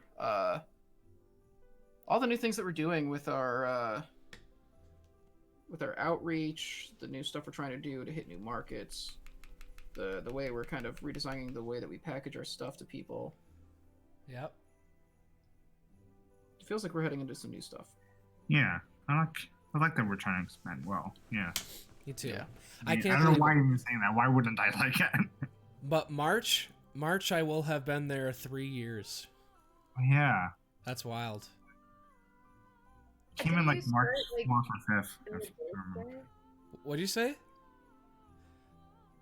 What'd you say, Mace? You started on your birthday? I started like 2 days before my birthday. And on my birthday, I got a cheesecake, and I could not freaking believe it, because there's been jobs I've had obviously longer than 2 days, and I didn't get no freaking cheesecake. It was a dream come true. Wait, which day was it? Was it like March 5th or something? So my birthday was March 8th, and I started on like between 4th and 6th or something. Okay, so yeah, I remember. Yeah. I don't know why I remember that. And, really and like well. Selena was like, "What's like your favorite dessert? Your favorite cake?" I was like, "That's weird. Are we just getting to know each other? Or what?" And then, surprise. You're like, I hope I don't fail this test. Yeah, right. Exactly. Don't fire me for my love of cheesecake. Cheesecake. She's But- like, you know how bad that is for you, right? You're out of here. No, but just like Toby was saying, like he was an intern and all that, they said, hey, hire you for a month. We'll get these prototypes cranked out. The big stretch, you know, because it was just Aaron then. And, you know, hire an extra hand for that. And then I just painted a couple of miniatures. Like, okay, we'll keep you through the Kickstarter. Do a few of these pieces. And now 3 years. Yeah. The summer after I started, like I was on, they were like, oh, we'll hire you for like 2 more weeks. And I kept having to ask every 2 weeks, like, do I still work here? Right. Yeah. It was weird. Times has changed so much. No Mercy's a fan of your Stefan impression, Toby.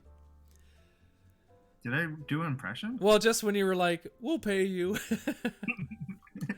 Shuhu, I'm painting an Infinity miniature for my Pan-Oceania warband. Chris has some Reaper stuff. I'm painting holiday themed. I'm painting a cat dragon and a Christmas tree. Toppling the thing over like cats often do.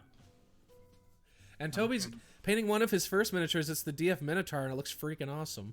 I'm trying to do the dry brush over the gross red part, and I don't know if I should do like a tan color or a pink color.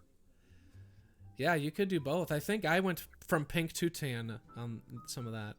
Oh, okay. Yeah, I did tan first, but maybe I'll do that. I'm trying to make it more gross. Yeah. He looks like ground beef. Oh, yeah. What he is. Oh. Yeah. It's good for a cow minotaur. Right. What? Do I hear Sally right now, or Dunk, or who do I hear? It's Sally, yeah. If you hear Dunk, that'll be concerning. Consider I'm at the office. He's been there before. I miss yeah. being in the office with Dunk every day.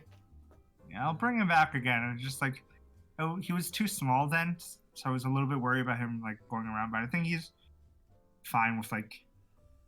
I trust him more of like not eating random shit. I miss like, I miss just laying on the beanbag and having him jump up there and just like falling asleep on the beanbag. Yeah. Yeah, when he's like, I also noticed that he's like, he's not as like familiar with the space, so like, he just kind of like just sleeps all day. Yeah. Like at home, he's like this like feisty like thing that attacks everything, or not attacks everything, but like just like chases, runs around like. He's a very feisty, fun cat. Yeah. Does he still like being picked up? Yeah. He didn't like his personality didn't change at all since then. He just got him bigger. I think he's cuter so now that big he's now. bigger. I mean, he's still pretty small, but he's so big compared to how small he used to be. He'll always seem small to me because my other He had a cat, bigger Chunk. cat. Yeah, and he just like, even though they're the same age, Dunk just looks like he's like a kitten all the time. So. It's one of the things so after I adopted the cat here, after I adopted Sally here, I didn't realize how big she was until I went back home and I saw the cat that we had back there, and I was like, wow, you're like literally half the size of Sally. Wow. How big is Sally? She's big. Like, My, yeah, the other cat is tiny that I have, the Torty, Zuli. Mhm. It was like probably if I put next to Sally, she'll be like half her size. Yeah, she's the smallest of the bunch for mine.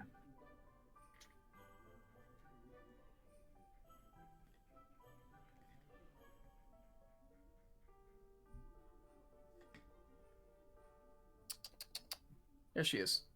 Look how big she is. Oh, hi, Sally. Hi, Sally. Hi. She can't hear you. Also, she doesn't speak English, but I like how she looks like she has a helmet on. yeah. So that's my hand size. So she's pretty sizable. Wait, put it on her again? Yeah, she's pretty big. It's a pretty sizable cat.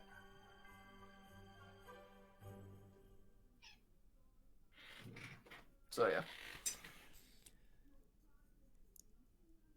All right. I'm doing the domination spots for the cow now. Nice. No Mercy says, or maybe you just have freakishly small hands, Chris. Ah, they got me.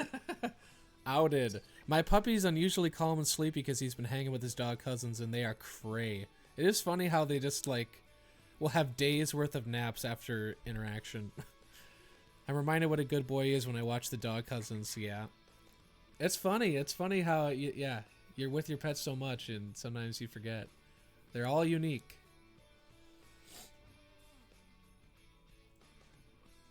Yeah.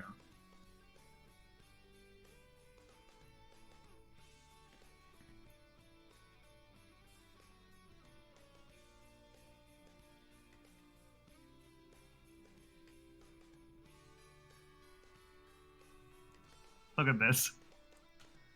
Cool. Love that. Brilliant.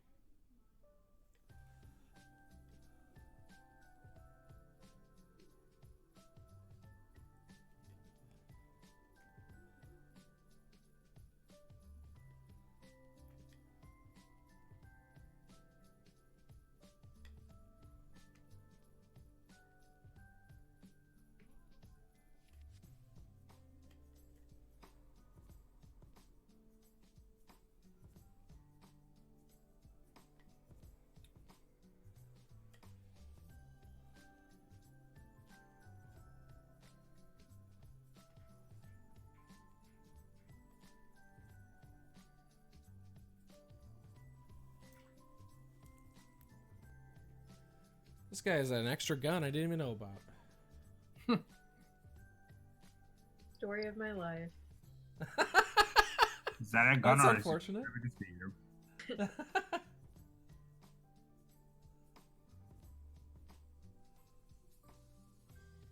Man. This cat, man. Can we get a close up? I'll get as close as I can. Ooh. Oh, nice. There, as close as I can get it while keeping it in focus. Yeah. Pretty much all the details on the tree and the presents are done. Now I just gotta do the details on the cat, get the face going and everything. But I'm happy with the base coat on the cat now, which it took a while to get there because for some reason the orange I was using was like not applying very evenly, and was just like orange is tough. Orange is a tough color. So I decided, instead of having like the base of black under it, I just rebased it with yellow on the cat. Yep. And the yellow stuck fine. Yep. So that's perfect. I don't know. Great way to do orange. Do an undercoat like that. So orange is just always like just the pigment that they have to use to make the color is like kind of finicky. I had no idea. Yeah. Yeah. So yeah, base coating that with yellow first was big. Yeah. Should I start saving? What's that? Any exciting things planned for Dwarven Forge 2021? Brand new Kickstarter. We're already in development. Yeah. Hot off the presses of Wildlands. We're already on to the next thing. There's some sculpt design happening already. Yeah, I'd say whether or not you need to save up money depends on how much you want modular ships. That's not... Because if you really want modular ships, maybe you should wait. No, I have no idea. That was brought up. Tabula says, "Please, Chris." Yeah, that was brought up. We know. Do not toy with my heart. He's. We know people want it. It's just the thing with like anything we decide to make, we have to make sure that we can actually do it at its fullest.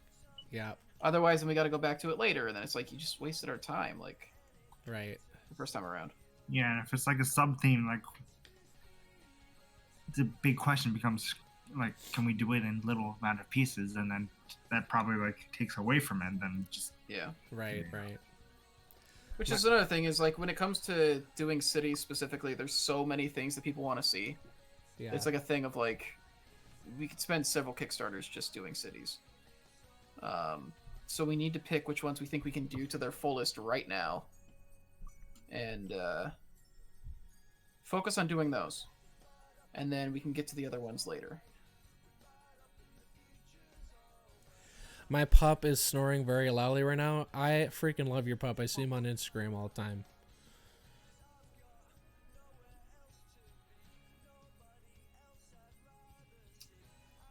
Okay, how am I going to do these eyes? Let's see. He has some super tiny eyes. Oh, you know what? I ordered one of those, is it katana brushes? Ooh, yeah, nice. Like the little rubber one? Yeah, I'm like, I think this might help me with some stuff. So I ordered one of those. That'll be cool.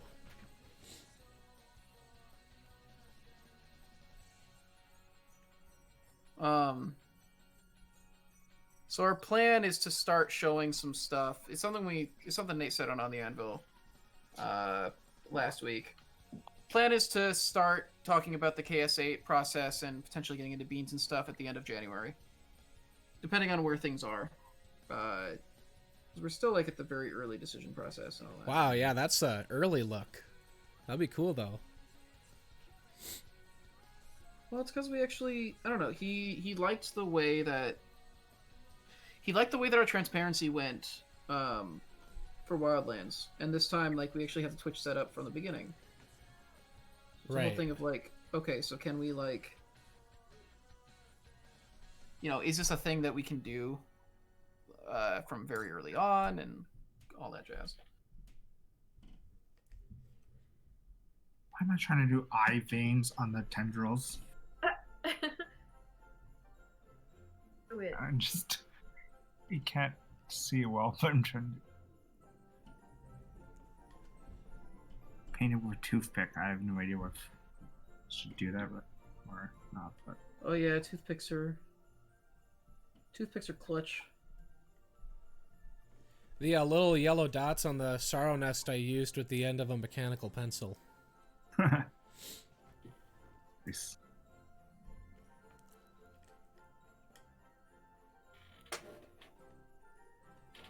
I am really liking, I discovered with these Infinity guys, this abyssal blue, a really dark blue, and this bearing blue, kind of a gray blue. How it makes black read, but still interesting. Like it looks like a black surface, and the guns I'm trying to do a reflective black. But have some interest and see the shapes, but it still kind of reads as a black thing. Just discovered the world of D&D things on Kickstarter. I blame Critical Role for starting my Kickstarter habit. Yeah, there's a lot of stuff is constantly being kickstarted. It can become a problem. I backed a lot of things in rapid succession after Wildlands. Yes. Since working at Dwarven Forge, I've backed like probably less than 5 Kickstarters, and over the past few years, dozens. I thought you said since working at Dwarven Forge, you backed. Yeah, since I've in the past couple years working there, I've backed so many Kickstarters because I all get the targeted ads for them all because I'm constantly doing work stuff and looking into that, and so they target me. And keeping an eye on it is also like kind of part of our job. Yeah, it's good to be in the loop, but then I'm also like, and I'll also spend money on that. Yeah.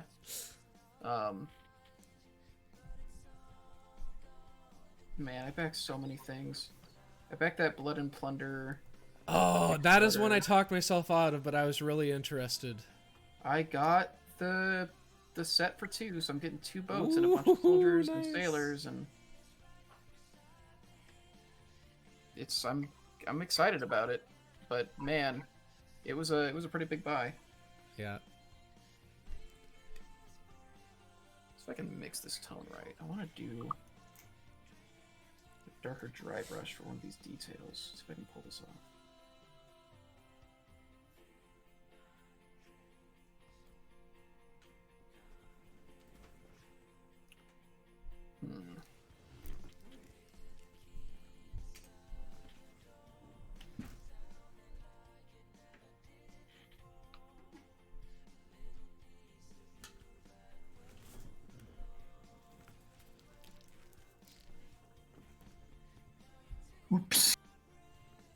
Oops. What was that? I messed up my paints. My finger got all over it, so I'm gotta redo it. I've been there. So what's interesting is this red. I don't know if this is the most efficient way to do it, but with the paints I have, it's what got me to where I wanted. It's going to end up a little more maroon or almost purpley or pinkish. Not quite maroon. It was initially maroon, but then I wanted it brighter. I have to add some gold to this guy. But basically, I just bring up the red, fully highlighted, and I just glaze it with a magenta. This is actually Vallejo, but it's like artist Vallejo. I just wanted to try it. It's the only one I have of that. So eventually it'll end up sort of this kind of red.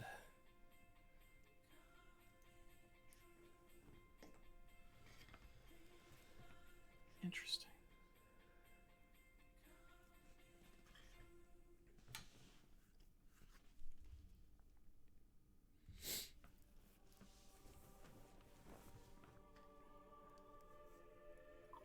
Supporting small companies and passionate giving folks fills me with joy. Like you, great bunch of hooligans.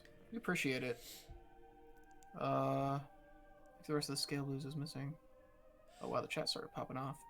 I'll bring a new ones for you guys. Heard about the bestiary mini set from Nord Games. Yeah, I've been. Oh man, what level did I back that at? I think I got a lot. The bestiary set is the one that has like a ton of orcs and goblins, right? Is that the one I'm thinking of? Because I think. Oh, you sent me that, I think. Yeah, I went like super deep in on that one. I think that was the bestiary. There's a time where I was like, we didn't have a lot of minis here, and so I was like, yeah, I should round out the minis we have. And so I backed a bunch of mini stuff in pretty rapid succession, and I have so many. There's so many Kickstarter things delivering next year.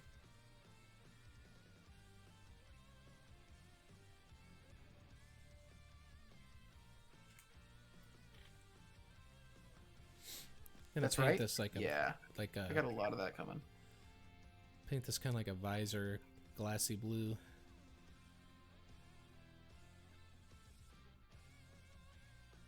It's really good. Thank you. Yeah, I'm liking how this turns out. Yeah, the gun is pretty much finished. I think I like how that came out.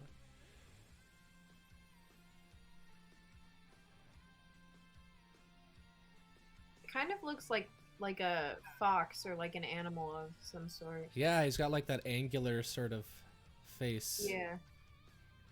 A cat? Could be cat-like. Wait. Coyote. I don't see the thing, so. A mech fox. Oh, oh, I know. Okay. Not Chris's, but what Hamster is painting. I haven't seen Chris's in a while. I want to see Hamster's thing, but I'm blind. You could throw up the Twitch stream and have it muted, and you can watch it or look at it. That's true. How do I do rocks again? Topulus, I don't know. I might change that back to red. There's like, it looks like there's a corrected. There's like an odd piece that looks like it's part of the under armor. Oh god. Paint everywhere. But maybe it's not. Man, does it look too much like something else? Maybe I should go red. I've wanted to pick up some myconids actually.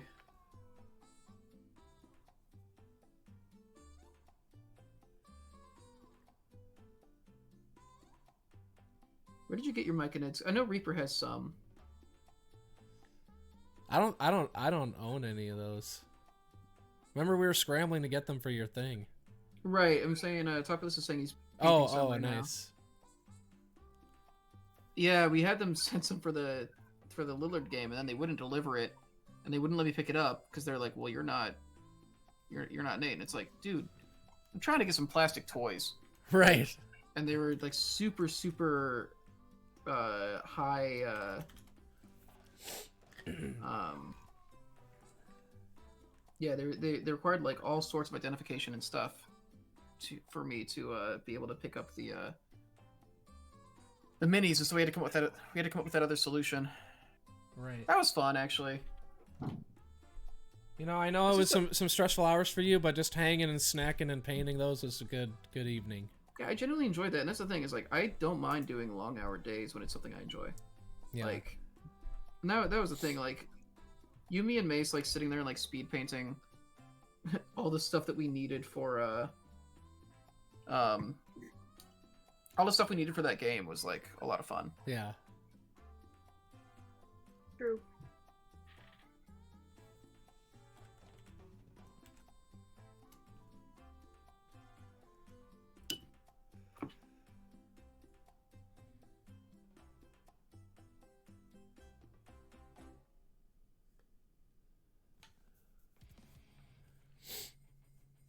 It's a snack hot pocket? Okay. He has a snack stash in his crotch. All right. You heard that right. This is a real conversation happening in chat because there's an odd piece in between this guy's legs. I think a Hot snack pocket. is just a piece of pie. Hot pocket? You Hot open it pocket. up when you're camped and you pull out some trail mix. Oh my god. It's just Jim Gaffigan doing his hot pocket bit. Oh, Jim Gaffigan.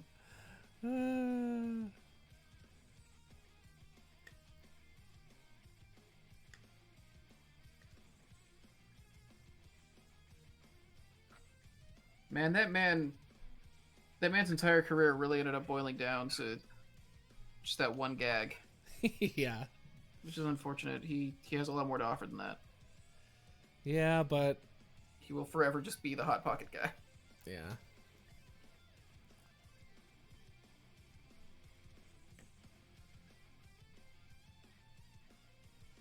I haven't seen any of his stuff in a really long time, but I actually really liked him when he was like first coming out. He's an authentically good comedian. Like Yeah. his gimmick, just being like that voice that he does, like, is not that bad of a gimmick compared to a lot of other comedians that were coming out around the time. And he actually writes like some pretty good jokes. Like he's authentically like a much better comedian than just like that shtick. He's like But- ultimate wholesome comedian. Yeah, he's a fairly clean comic, but I don't know. He's good.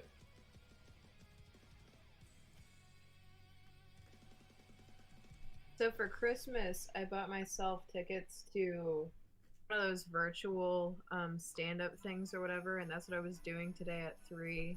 It was for James. It was James A. Caster. Caster. Yeah. It was, and it was brilliant. I really wanted to do that, but I didn't end up doing it it. was awesome. I'm sad for you because it was really good. I know, I was very, very bummed, but I had to put some budget into some gifts.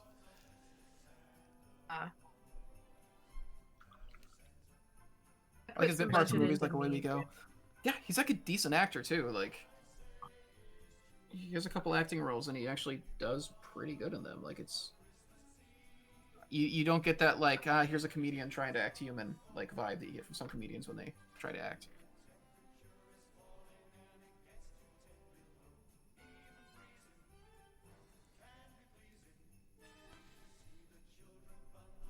Love Taskmaster.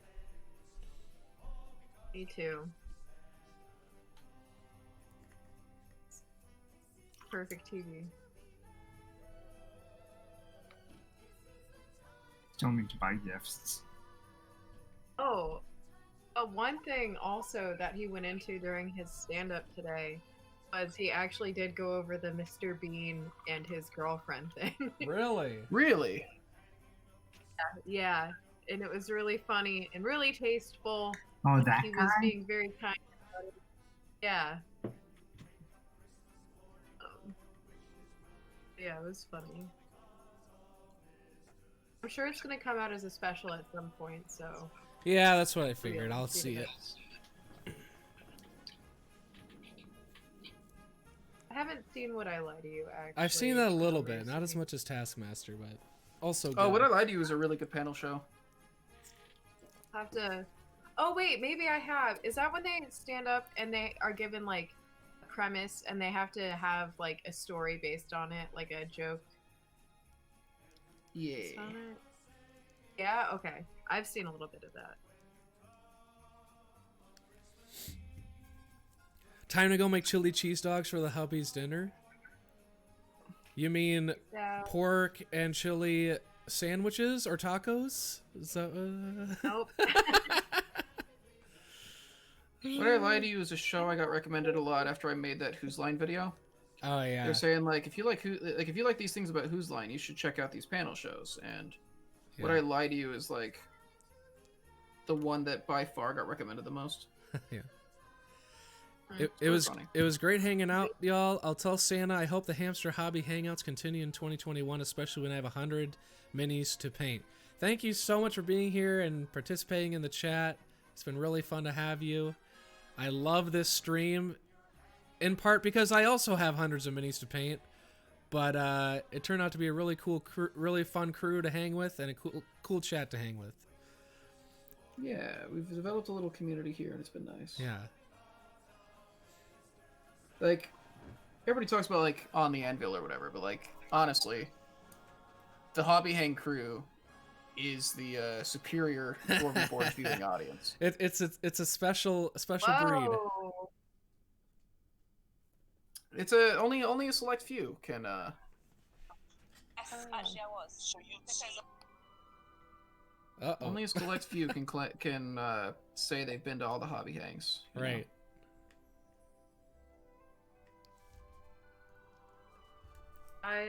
I love all of our backers all the same, except It for the doesn't- annoying ones. They can. I like everyone the same except for some of them. Oh yeah, those annoying Yeah. ones like. They can all die in a hole. Yeah. Well, yeah, I think it's a little after 8. I got a friend's birthday thing I got to do, so I think we got to wrap up the 2020 look at hobby you hangs. Look at you with friends. I know, right? The only thing that's happened besides the stream this year. I might do some solo painting streams over the break, honestly, because I'm not going anywhere or seeing anybody. So like, Yeah. I might just.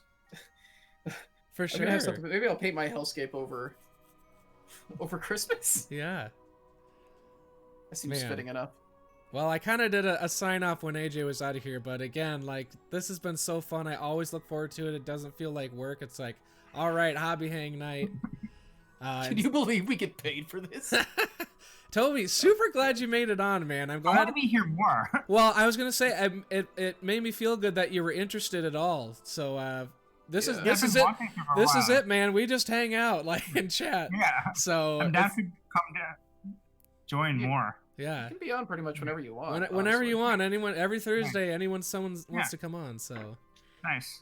hey, I'll do something else in painting. happy holidays, everybody. Yeah. Holidays. Happy holidays to holidays. everyone at Dwarven Forge. Well, I'll miss you. I'll miss you, chat. And look out for us in the new year. We got big things planned, all right? Bye, everybody. Yeah, we do.